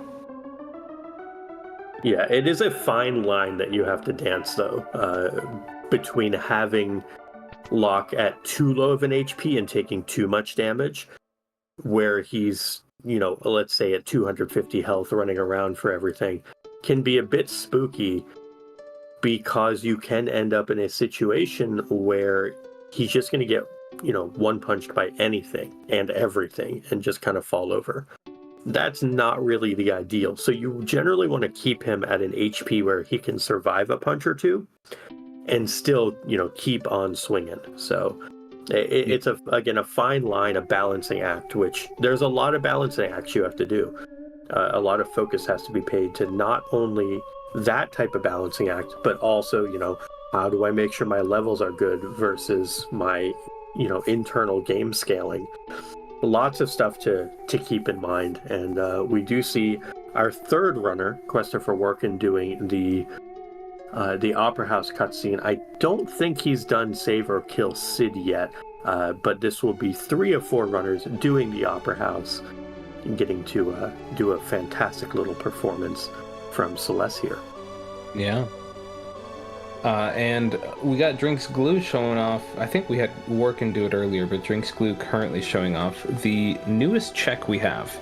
In the latest update to Worlds Collide, we added this Moogle defense check, which typically in the vanilla game, pretty early on in the game, when the Moogles help Locke defend a fainted Terra, right? So that is one of the new checks we have that is associated with Mog, so showing that off there. And typically in vanilla game you'd have these Mogs help you out, but actually it's just one Mog and Setzer wearing his Mog suit. Yeah, and an interesting boss actually to find here. Ifrit is oddly annoying as a fight if you're not perfectly set up for it. Ifrit basically will say no to lightning damage, to fire damage. Ice will hit it, non-elemental will hit it, but it looks like our primary damage is fire 3, which is not going to work here, so we have to use flare, and I think that's Cyan with flare, and Cyan has notoriously awful magic stats. So this might take a hot second here. Looks like we're trying to do some pummeling as well. So not the fight that Glue wanted to see here for sure. Yeah, that's very true. And there's the potential that if you don't get enough damage output on the outright, then Ifrit goes away and Shiva shows up. So then the fight is prolonged a little bit. Now this is also always fun to me. TheShwant's showing off that in fixed encounters, again, my internal gamer logic says, I am forced into this battle, I have to fight it. But there is actually the opportunity to run away from a lot of the fixed encounters you are put into in this game. So he's trying to run away here. Unfortunately, I think he's out of... Ooh, that's a tough reset he's going to have to take there. Unfortunately, he ran out of smoke bombs to automatically escape from those fights. And that's a tough fight that he was presented with and just couldn't get out of there in time. Yeah, one of the issues with enemies that throw things is that throw is non-elemental, And as those enemies level up, the damage calculation is basically the same as your throw. And so those enemies, when they throw, you're not walking it off. Like, you are in a world of hurt when an enemy throws things at you. It is a devastating and scary attack. What is not scary, though, and not devastating at all, is Blue Path. Hyperion, you got anything for us? I know it's been a little while since we talked to you. You know, I do actually. You mentioned earlier that the opera scene is a great time to take a break, and it looks like Drinks Glue did just that and donated $10 saying, follow Worlds Collide on Twitter or X, twitter.com/FF6_WC. That's twitter.com/FF6_WC. And says that's probably the right URL. I'm typing this while performing in an opera. As far as Blue Path goes, Blue Path dogs are purpose-bred from their own breeding program or through partner organizations. These special dogs possess superior health and temperament that will give them the best chance to be successful as service dogs, enabling Blue Path to help more children and families. And every dollar donated through that link you can find pinned in chat goes towards Blue Path. If we manage to hit $5,000 before the end of Multithon, we will get to name one of the puppies that Blue Path raises. Last year, we got to do that, and there is a darling dog named Thunder that we got to name that. We've had pictures on the Twitter account for Multithon off and on. We have it in the Multithon server. I believe yesterday we had an interview where Thunder got to. I don't know if he spoke. He definitely got to show up on camera. It was a fantastic interview. If the VODs are available, I highly recommend going and checking that out. Wonderful charity. Let's get some donations in so that we can hopefully name another dog. That would be great, wouldn't it? Absolutely. That'd be awesome.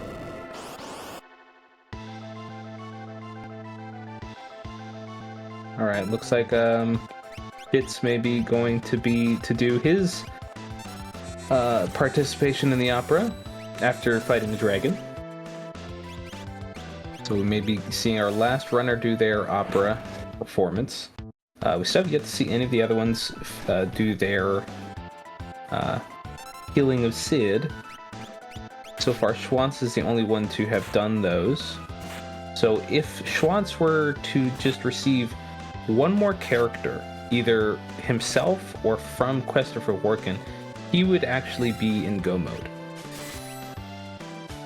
Yeah, I think Glue actually did the save and kill Sid. I think he just got like the perfect 4 fish to do it and was in and out of there real fast. Oh, nice. Right before he did the Opera House. I believe that's the case anyway. Because it was definitely, paying attention. There's 4 things going on. Yes. And we're trying to keep track of all of it at once. It's a lot. So the runners are doing great, though. And, definitely a pleasure to be here to help out for Blue Path and just keep track of everything. It's real cool to always be a part of these. So we have Haydn and the Haydnites. That is my 3rd favorite band on kwehstopherwarken side. They're actually a Poison cover band, as you can tell from what they inflict on the party with their abilities. Yeah. And Fitz is about to go show off the squares. What's the word I'm looking for? Their prototype for the Shinra headquarters stairs. Oh Lord! Final Fantasy VII. Yeah, I gotta go show off the long staircase here from Final Fantasy VI, precursor to the long one in Final Fantasy VII, which I'm assuming inspired Hideo Kojima to do his stairs in Metal Gear Solid. But showing off lots of it's leg day for Gal. All I'm thinking now is I want to have a cardboard box that I can run up all these stairs now. Thinking of Metal Gear Solid. Yeah. If the enemies can't see me, I'm fine, right? That's Yeah, how exactly. cardboard boxes work. And Schwantz is going ahead and, as part of that boss fight that he had an issue with before, but actually has made it through now, or not the boss fight, but the fixed encounters that he had. Now he's actually showing off the rest of that check. This was on his way to Floating Continent, which is one of Shadow's checks, which is the last 3-part check that is available besides the 2 we've already seen. Science Dream and Magitech Factory. Floating Continent is the last 3 reward one that we have available. And we do see, I was waiting to see if this was going to happen. I don't know if he's done another one of these, but there's the big blue button on Fitz's side. There it is. That's Ultima coming out. So we're gonna have to see. We're gonna see it. Maybe $5 coming in soon. Yeah, at least one $5 donation going to be coming in from Fitz there. So shout outs to him for increasing that count a little bit by pushing the button. Yeah. Now, interesting to note here, kwehstopherwarken side, he went into the Behemoth Cave on the Veldt and then walked back out because he saw what was available. He saw that it was a Magicite sprite that was sitting there and not another character. He may be looking for a character, so in that sense, he saw what he needed, or he saw what would be presented to him, and he said, nope, don't need that, and decided to leave and do something else. That's another big aspect of Worlds Collide. There are checks that we can do where you can peak the reward pretty early on. And that can also help you decide whether you want to full commit and complete it, or you want to backtrack and do something else instead. Some of them, you don't see the reward until you get it, or until very later on into the check. But some of them, like that Behemoth Cave, you can see pretty early on. You can have an idea of what it's going to be. If a reward is going to be a character, you'll always see that character sprite. If you're going to get Sabin, it might be Sabin laying there on the cave floor. If you're going to get Setzer, you'll see Setzer laying there. If you see an NPC sprite, then you know it's an Esper or an item for most of these rewards. In that case, though, you could actually see the Magicite stone itself just laying there. So there are ways to see what it's going to be, and kwehstopherwarken making that decision to say, nope, don't need it, I'm going to go for something else. Yeah, and we see on Drinks Glue's side, we are getting a peek into Kefka's tower here. Glue spent the vast majority of the seed with not enough characters to do a whole lot of what he actually wanted. But he has now accumulated 3 more characters in the past 20 minutes or so, which has basically given him access to everything. So Drinks Glue now going to be going through and making the run up into Kefka's tower to basically go defeat the final boss. So he is in kind of the end stages here of what he's looking to do. Now, because of his offense, because of his situation, I'm not sure if he's making a full run up here, or if this is just to to overload the right side. I don't know his full party composition, but I believe he's got 1 party member left, 1 middle, and 4 right, which might indicate that he's looking to clear everything out, including the middle statue, and get all the levels on his party, because we do see that's a level 20 Mog in the party here.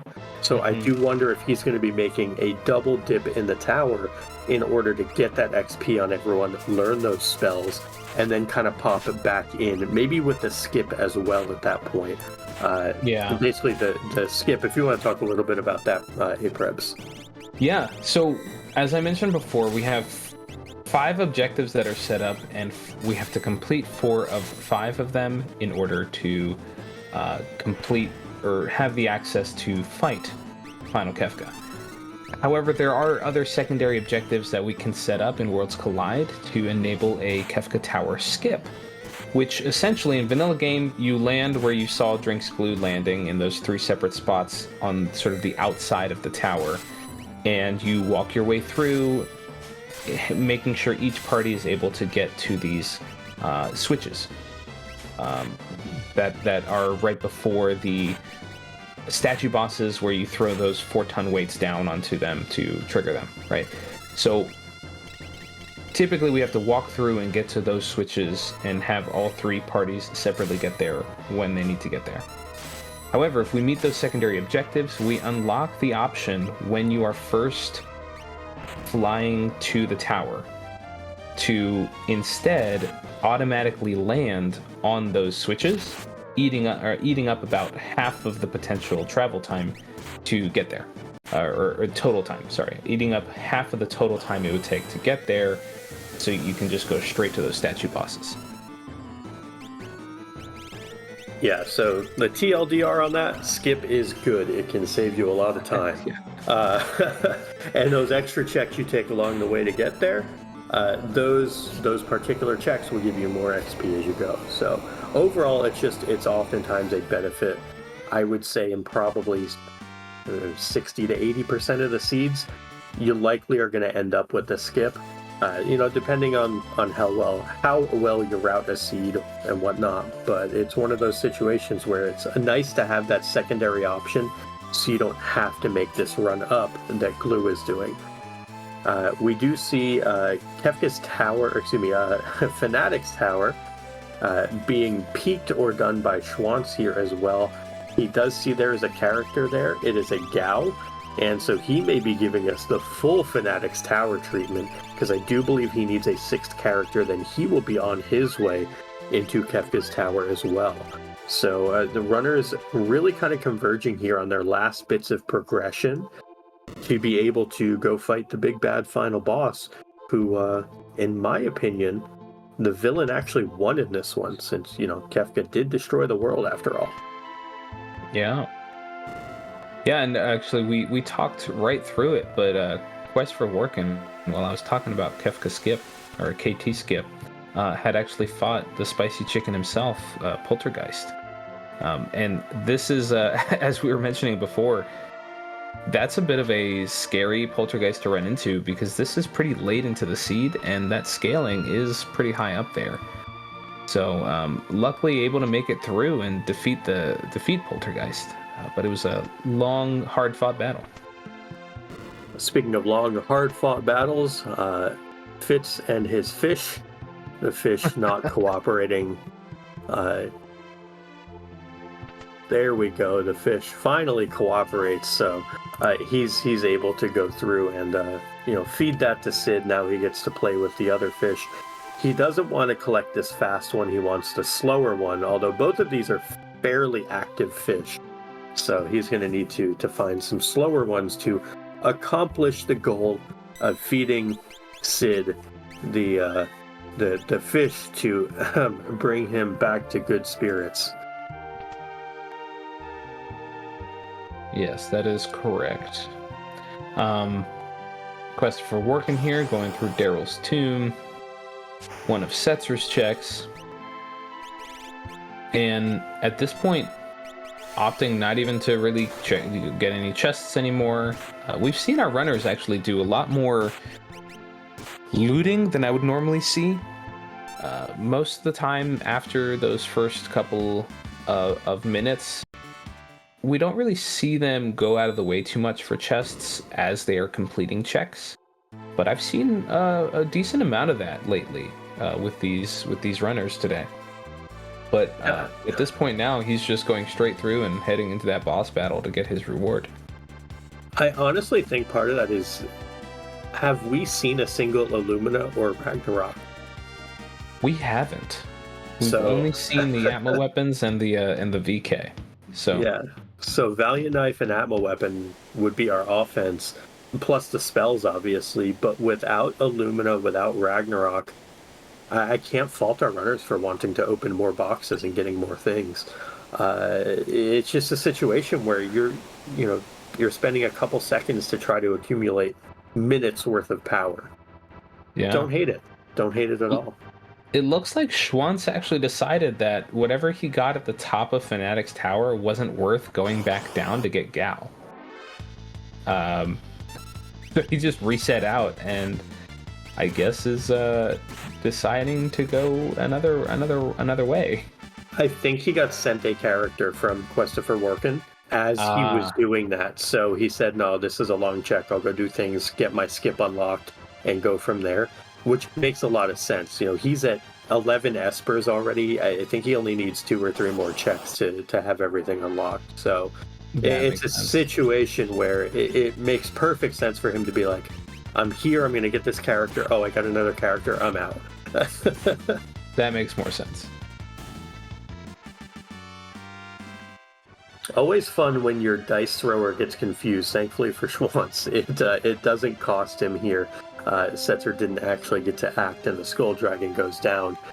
It doesn't look like this check, though. This is going to get Schwantz a muscle belt, which is really, really nice, actually, since it gives plus 50% HP to the wielder of it.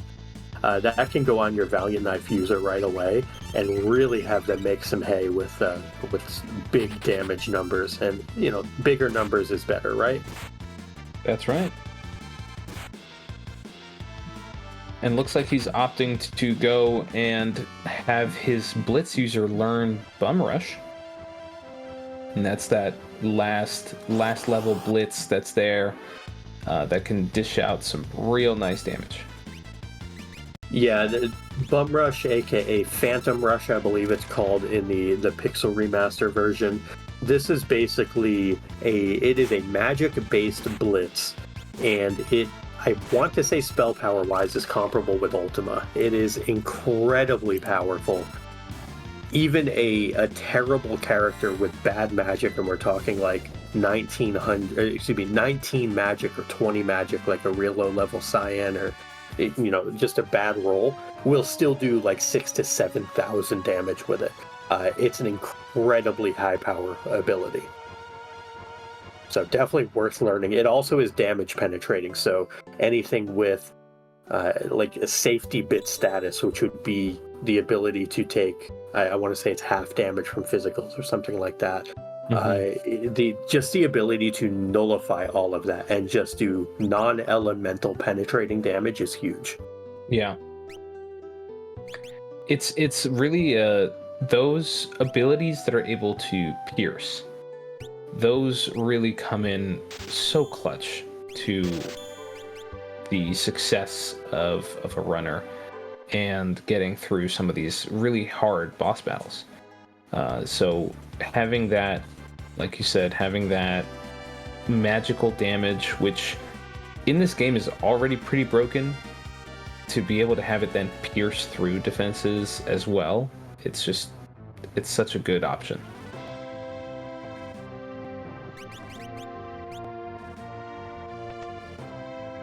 All right, and that was a bit of an odd one. It looked like there was an Archipelago item for sale for 11 gold on kwehstopherwarken's side.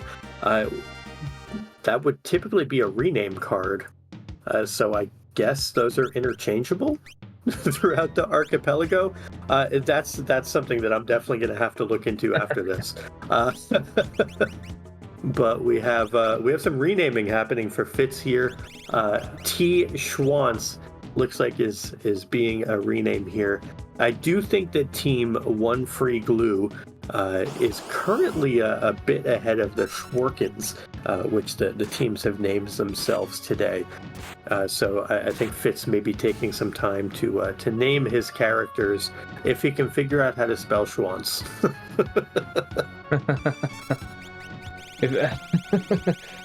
Figuring out how to spell it within the character's limit.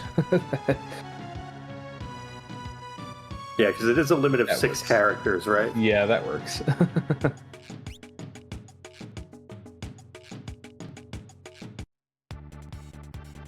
Let's see what he... There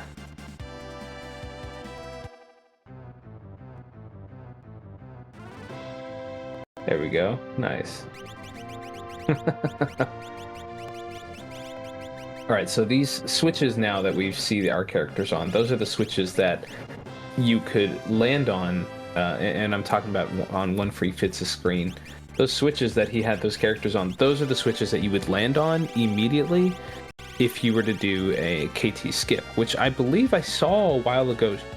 Schwantz did unlock KT he skip. So when we do see Schwantz go to Kefka Tower, we will likely see him opt for that skip unless he's hoping to take a couple extra fights, aka dragon fights. Yeah, it definitely makes a lot of sense. It does look like Schwantz. I thought he got to 6 characters, but my eyes may have deceived me, or something may have been reset out of, because he's no longer at 6 characters. He's at 5. So I'm not exactly 100% certain what took place there, but that's fine. He's going to do Phoenix Cave, it looks like. We do know that Gao is at Fanatic's Tower, so a little surprised he's not doing that, but this may also be a play for the extra dragon, and hope that he gets sent a character in the interim so he doesn't have to do all of Fanatic's Tower. And maybe taking these dragons as a way to get XP, magic points on things, more high tier items, and the ability to potentially get the skip. So while Glue and Fitz are in the Kefka's Tower, the team of kwehstopherwarken and Schwantz are doing their final checks here. This is actually a really nice encounter, the 2 fossil things. Just go ahead and use a couple Revivifies if you have them, and just be done with that real fast. Or Stunner also works, of course. Yeah.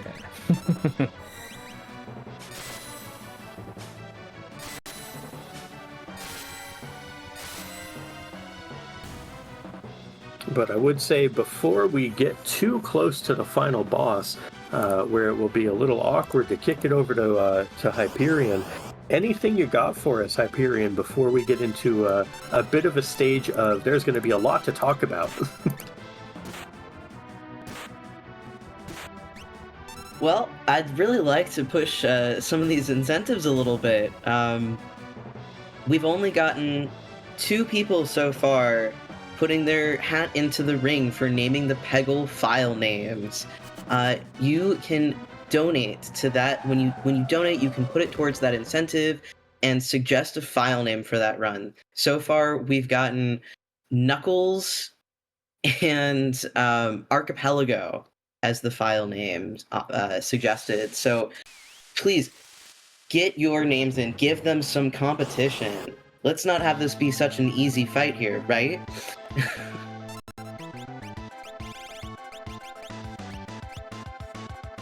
Certainly not. We don't want that to be an easy fight. We want it to be a scrap to the end for the glory of the Peggle run, for sure.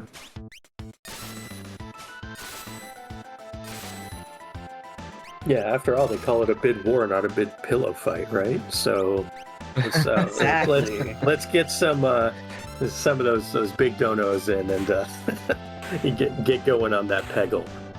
I wanna see some variety. Make me read all your name suggestions. Come on here. This is where you start donating with like foreign names and things that are hard to pronounce, just to challenge, just to challenge Hyperion a little bit here. Or you donate with Hyperion as the name, just to make Hyperion blush, even though you can't see his face or anything like that. You can tell when someone is blushing behind a microphone. It's like you can tell when someone is smiling at you over a phone. Same deal. Make me regret the challenge.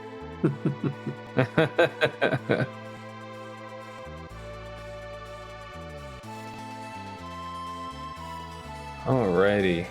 Yeah, I'm interested to see what exactly is Schwantz's play here. And he's now heading towards the tower, and he's actually going through the entrance. I think he may be trying to fight as many dragons as possible to potentially help out his teammate in finding items that he may need. Yeah, that could certainly be the case. Meanwhile, Drinks Glue is going to be our first runner to get to the big bad final boss, Kefka. Kefka has a whole lot going on. First of all, the music for the final Kefka fight, absolutely top tier. In any video game, absolutely top tier. Speaking of tiers, there's 4 of them for this fight. We like to call them the tiers. Your first tier is basically all physical damage, so things will get punched and punched pretty hard. Draco already down to 1200 HP. The long arm on the left is breakable, meaning it can be inflicted with stone, petrification, etc. The top part, the head, is weak to fire. The right arm on the bottom is just kind of there to be annoying and to punch, doesn't really have any weaknesses. Glue is trying as he might, unfortunately failing, to X-Zone, which is instant death on that left arm, that long arm. Finally gets it on the 3rd try, thankfully, because it's real annoying when that keeps failing over and over again. But looks like we have Merton strats. Merton is an incredible ability. This is a spell that will deal damage to everything on the battlefield, and it is big time fire and wind damage. So it does bonus damage to the head there. It also, for anyone who has fire absorption, will heal them. So Merton is kind of the best of both worlds. What is not the best of both worlds, though, that Dread coming out, that means that that is now a petrified Sabin, and you really don't want to have petrified characters because they're not going to carry over to the next tier with you. So there are, again, 4 tiers, and anyone who dies in between, they do not carry over from one tier to the next. So gotta be careful making sure that you're healed up going from one to the next. Also gotta make sure that you kill the head before other pieces, or rather have it not be the last piece alive here, because if it is, it will use Quake when you move on to the 2nd tier, and Quake is a devastating ability. Yeah, as you mentioned before, Quake is one of those elements that there aren't actually very good protections for, along with water and air and holy. So the only way to avoid damage from that Quake is to have his characters with the float status somehow. So we usually just make sure that we take out that head, as long as it's not the last thing we take out, to eliminate that death counter. Now we're moving into tier 2. This one is one that always gives me trouble because there are four parts to this tier 2. On the left side, the guy with the ponytail facing to the left is he's the one who uses magic, and he is susceptible to mute. So if you have it, you want to try to mute him as quickly as possible. Otherwise, he will slam your team with dispel magics, and just make it a hard time for you. In the middle there is the guy facing down with the ponytail. He is weak to instant death, like the long arm in the last tier. So you saw that X zone come out, and this time it actually connected first thing. So that's really good for Drink's glue here. And that one will use Magitech attacks. So things like Tech Laser, Tech Missiles, which deal really good amounts of damage as well. On the right side is the guy, the blue-skinned guy sitting on top. He's weak to poison and man-eater, and he will deal out a lot of physical attacks. So we want to take him out a little bit later on after we take care of those other more debuffing enemies. And then Tiger on the bottom, that tiger face on the bottom is uses zombie and freezing moves. And so we also want to take him out as quickly as possible. Besides the instant death and muting the magic guy, we want to take Tiger out as quickly as possible to eliminate your characters being zombied or frozen. Yeah, the most devastating ability here is from the Tiger. The Tiger can decide the fate of many a runner simply because it has something called Northern Cross or N Cross. We kind of talked about S Cross or Southern Cross being a move that's a fire-based move earlier. Well, Northern Cross, it doesn't do any damage, but what it does is it puts the frozen status on your party. Freeze is bad. Freeze is breakable by fire, thankfully. However, the problem with freeze is that everyone just kind of sits there and chills, and it's not good. It's not the kind of chill that you want to be doing. because you're stuck. You basically can't take actions, and everyone can get hit by it at the same time. And when everyone gets hit, it's real bad. Even though magic, as you so wonderfully explained, was muted here, the death counters, the dispel and the quarter, will still go off. So even though Glue was able to go through and remove the ability for that particular enemy to be annoying, it was unable to be stopped as far as the death counters are concerned. We do see some nice tech here from Glue also, using the Phantom Esper to put up Vanish status on his party. So these 10 hits from the blue guy, aka Hit, which is his death counter move, do nothing. They all just miss. So really well executed there, having the tools at his disposal to get through tier 2. That can be a very spooky tier, oftentimes the hardest of them, but Glue had the tools to get through it and use them expertly there. Yeah, there's real good timing on that too, because Vanish will eliminate the possibility of being hit by physical attacks, but it ensures that you're hit by magical attacks. So the timing there as well, to make sure that it wasn't canceled out by the dispels that came out after magic was defeated, was really A-tier timing. Tier 3 now, moving on to tier 3 for Drinks Glue. Only has 2 enemies in this tier. There's the girl on top, and there's the what we call Sleep. It's the guy sort of laying there. Girl will absorb all elements, and if you happen to defeat Sleep first, will heal and revive Sleep. So we want to take out Girl as quickly as possible, using physical attacks and non-elemental damage. Now we see Fenrir coming out to defend against another bit of tech here to defend against the counter that Sleep has as he's being whittled down, and that is to protect from an attack called Calmness whenever he's killed. And Calmness, what that does is pretty much like an auto kill attack, and it does have the potential to miss, but with Fenrir giving the image status to our characters, it actually protects them from that auto hit.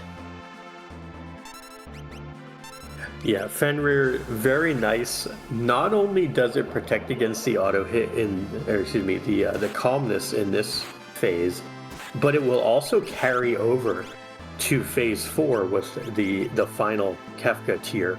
So we see calmness was basically dodged there by Sabin, and that image status will be preserved heading into this next tier. And that to me is one of the best parts about it, is that it effectively can be used even earlier. You just don't want to have that status broken. Now this final phase, this is kind of an interesting one in that there's a lot going on here, but oftentimes it is the easiest phase at the same time. The first 30,000 damage, 32,000 to be exact, basically you want to get through that as quickly as possible. If you can do 30,000 damage, give or take, before Kefka takes an action, you can skip what's called Fallen One. Fallen One basically just takes your entire party and sets them to 1 HP. If you can skip that, it's nice because you don't have to worry about healing up. So we're going to see things come out here. We're going to be potentially breaking shields and rods and doing as much damage as possible to try to clear that threshold. If we don't clear that threshold, we have to go back through and heal up and do all of that jazz. We've got about 22,000 damage in right now. If this Merton hits for quad 9s, we might get past it. We'll see what happens here. This is right on the border. So Glue was able to get the Fallen One skip there, which is nice. So this means Kefka's got about 30,000 health left. So we're going to see more shields get cracked. There's no counters that are going to happen in this phase. So everything is just push damage-wise with whatever you have left, and hope that you can clear that 62,000 total damage threshold. And he's going to be very close with this Merton coming out. So we might see Goner pop out here. It's going to do non-elemental damage to the party. We might see a crack boom here. We do get there barely by Glue. Very, very well done. Very fast tier there. The GG's to him. GG, yeah. And that Wind Bliss in the chat pointing out that calmness is also counts as physical. So if we didn't have Fenrir casting the image status, we could also have the potential to use Golem. That's another Esper that, as runners, we're happy to see with the end game in mind, because Golem will protect from that physical damage as well and potentially nullify the effect of calmness. So that's another good thing to point out there from that Wind Bliss in chat. Yeah, absolutely. And meanwhile, Fitz, his teammate, so Team oneFreeFitz here, Fitz also is now up in this final Kefka tier as well. So both runners pretty close, all things considered. We have Pearl Rods, we have Fire Rods, but I don't think we have the same level of damage output. So I do believe we're going to see Fallen One here. And then, yeah, there it is. Going to have to heal up. So hopefully we have a Mega Elixir in order to do that. We have a couple of Elixirs and some X Potions. Everyone is blinded, so we got the Train ability cast at some point on us as well. So this is a little bit spooky on Fitz's side here, just because of the lack of resources. We see a Ninja Star coming out and going to mimic that Ninja Star as well, which is a nice ability that Gogo has. Big chunks of damage coming out. And so now we're going to swing for the fences here. The biggest, nastiest, gnarliest weapons we have, which unfortunately is not much for this team. Really didn't find, even like straight Stratos or Excaliburs, anything that you could dart that would do real big damage. So relying on Ninja Stars and Rods here might get garnered here, might not. It's going to be real close with this Sword Tech 7 coming out after these Pearl Rods and Ninja Stars. There it is.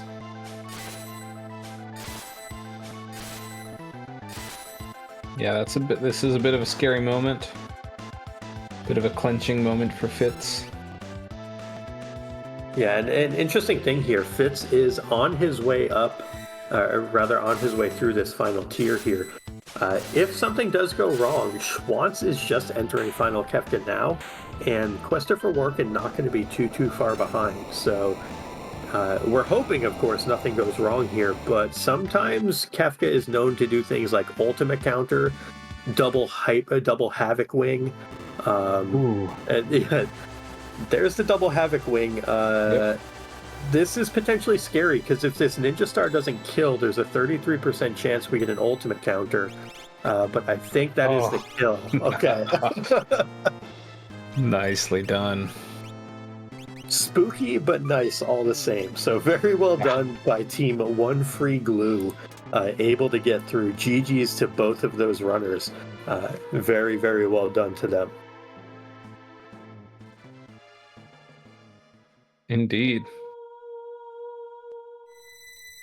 So Schwantz has entered into Tier 1 here, throwing out some fire magic, and kwehstopherwarken about to get to his statues pushed here as well. So probably somewhere between 8 and 10 minutes left. Our team on the right was able to get through in a total combined team time of 3:47. Our team on the left, the Schworkens, probably going to be around a total team time, I guess, of about 4:10 or so, maybe a little under that.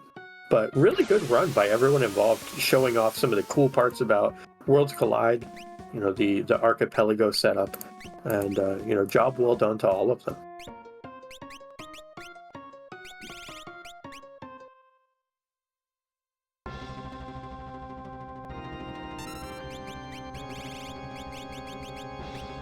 Yeah, no, really well presented run here from all four of our runners. And what I love about Worlds Collide is you'll see that although our runners did end up going to many of the same places, the routes that they took were extremely different. And even going into this final fight, the strats going through are also extremely different. Drinks Glue relying on some throwing and mimicking, as well as Merton. oneFreeFitz also using a throw go and a shadow throw to dish out most of their damage. Meanwhile, on the other side with the TheShwant's team, you've got Bum Rush coming through from TheShwant's to be most of his damage, as well as a Setzer that's throwing some dice.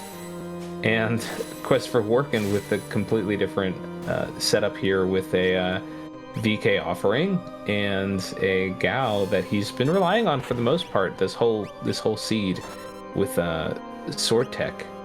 And so just the difference that you can get in your strategies to get through the seed but still be able to make it through all the way to the end of a run to completion, that's just one of the wonderful things about Worlds Collide. Yeah, definitely one of the wonderful things. And now that I see Drinks Glue in chat here, he had donated earlier, and he specifically requested that we mention that Yeti is the best character. We didn't see a Yeti for any runner on screen, I don't believe. So Yeti was just on screen there that y'all saw in the post-game cutscene. Yeti confirmed best character by way of money. No, yeah, I personally also like Yeti. Yeti Yumaro being a character that essentially is uncontrollable, but you can point him at things and say, go attack and have fun. It's like having your own Hulk, right?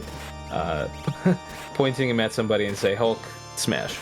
And Yeti will do that. And Yeti can really make a run lots of fun by just smashing through things and ignoring things that would make other characters pause or give them trouble. So I also love a good Yeti.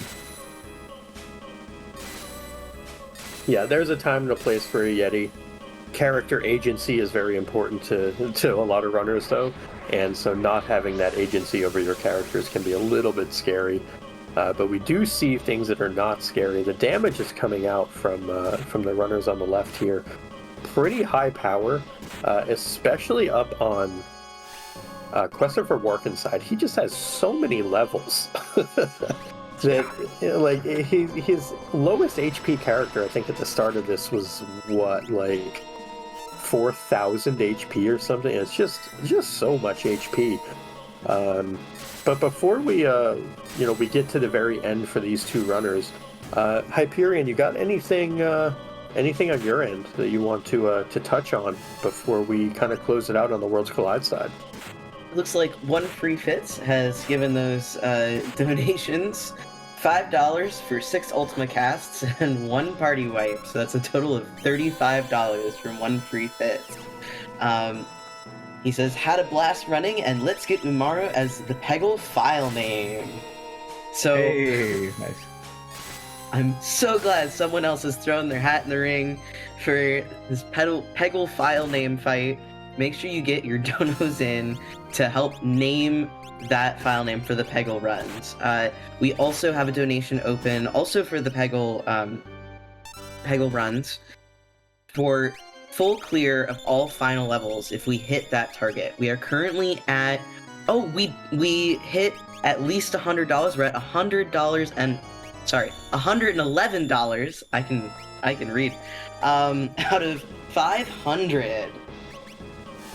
We've still got some time left to work on that, but make sure you get your donations in, and make sure that when you do that, you put down that you want to go towards that target as well as towards one of the polls.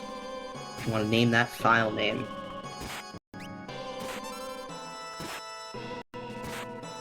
All right, appreciate that, Hyperion. By the way, you are doing wonderfully. I just wanted to say it's been an absolute joy to be able to commentate a run and have you as the host. So thank you for making this easy for me and Apreps. Oh, thank you. I've been appreciating you two as well. It's been so fascinating listening to you two talk about this game. There's a lot going on here, and it's so great getting all the insight into the different mechanics that the runners are juggling.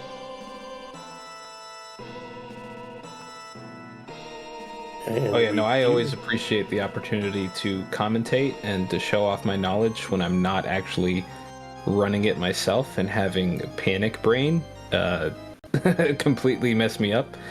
If you watch me ever run this game, I don't look like I know as much as I just showed that I do.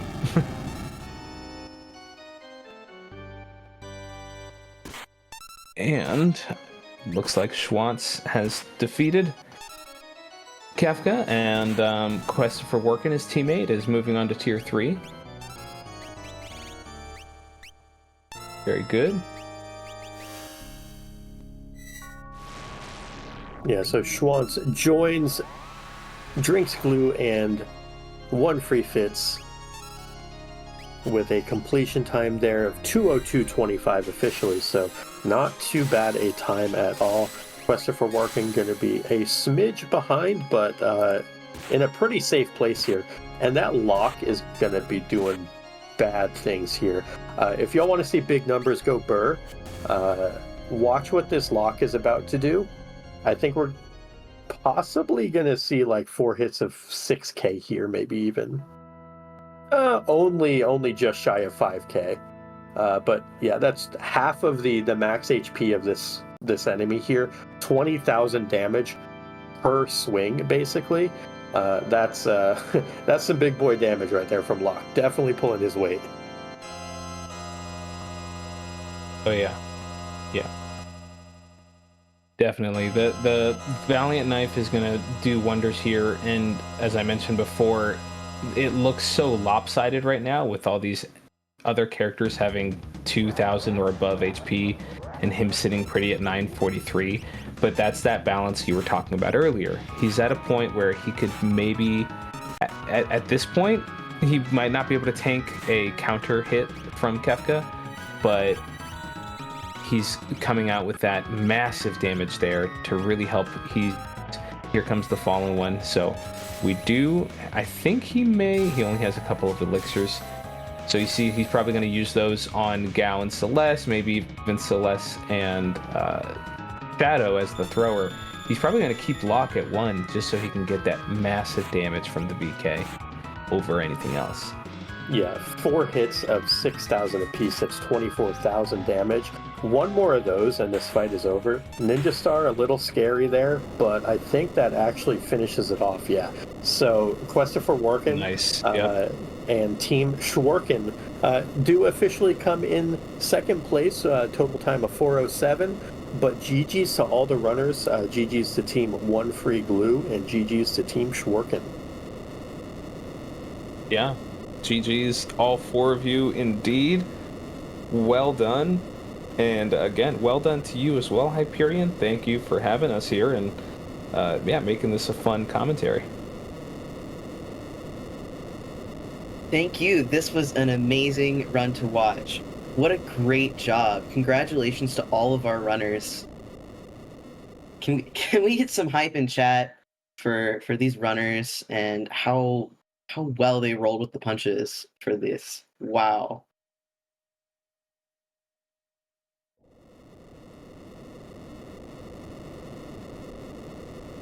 That was a good time. Good time. And thanks to the chat and the donators as well, everybody who donated.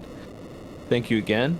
Blue Path is really a wonderful organization, and there's still time. Make sure you get those donos in, and in this last little bit here, try to make Hyperion say some funny names. Absolutely. If you donate and you put a name in for that Peggle file names incentive, I will read it. Make me read some interesting things here. Issuing a challenge to the viewers.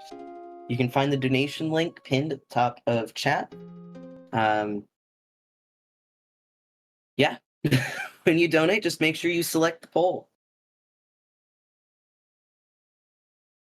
And all of those dollars that we get in for those incentives also go to Blue Path, which is a service that provides autism service dogs, offering safety, companionship, and opportunities for independence. Their vision is to be the definitive leader in autism service dog provision, transforming the lives of individuals, families, and communities. And if we make it all the way to 5,000 by the end of tomorrow, we hit halfway this morning. So, we're getting there, chat. Every dollar that you donate gets us close to that $5,000 goal, at which point we get to name a puppy. This happened last year, and we got to name one. His name is Thunder, and we've been getting updates all year. You can find some pictures of him on our Twitter accounts, as well as in our server. We had an interview yesterday where Thunder got to make an appearance. Wonderful dog, and if we name another dog, we'll get another year of puppy updates. Who doesn't want that? Puppy updates are best updates. Of course. There's very little better than that, really.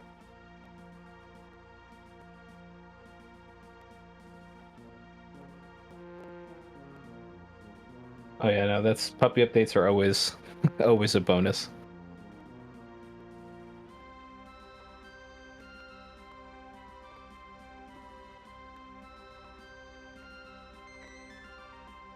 Gotta get those pup dates. Ooh, pup dates. I like that. Yeah, I'm stealing that. Chat came in with the great pup dates. The word for it. Yeah, pup dates is really good. That's 2 puns. The situation and the pup dates. I like it. Well, the situation was shameless. Pup dates is a great portmanteau, though. But let's. I think that's all we have from the Worlds Collide side. Again, thank you so much, everyone, for coming out and donating, watching, participating in chat. To the runners, y'all were wonderful. Blue Path is amazing. Prebs, thank you so much for being a great co-commentator. Hyperion, thank you for being a great host. And that's all I think we got on the Worlds Collide side. Feel free to come join our community.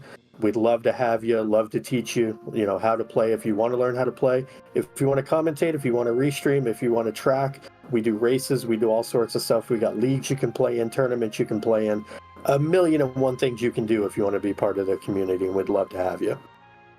Yeah, we have as well mentor sessions. You can either do live sessions or VOD reviews. Great way to get started. Easy entry to get started. Everybody loves to help out. Great community, and yeah, thank you for having us here. Thank you, Possum Morpheus, for also being a great partner in the booth, and Hyperion, great job. Love to have you here as well, and hope you guys enjoy the rest of what the Multithon has to offer.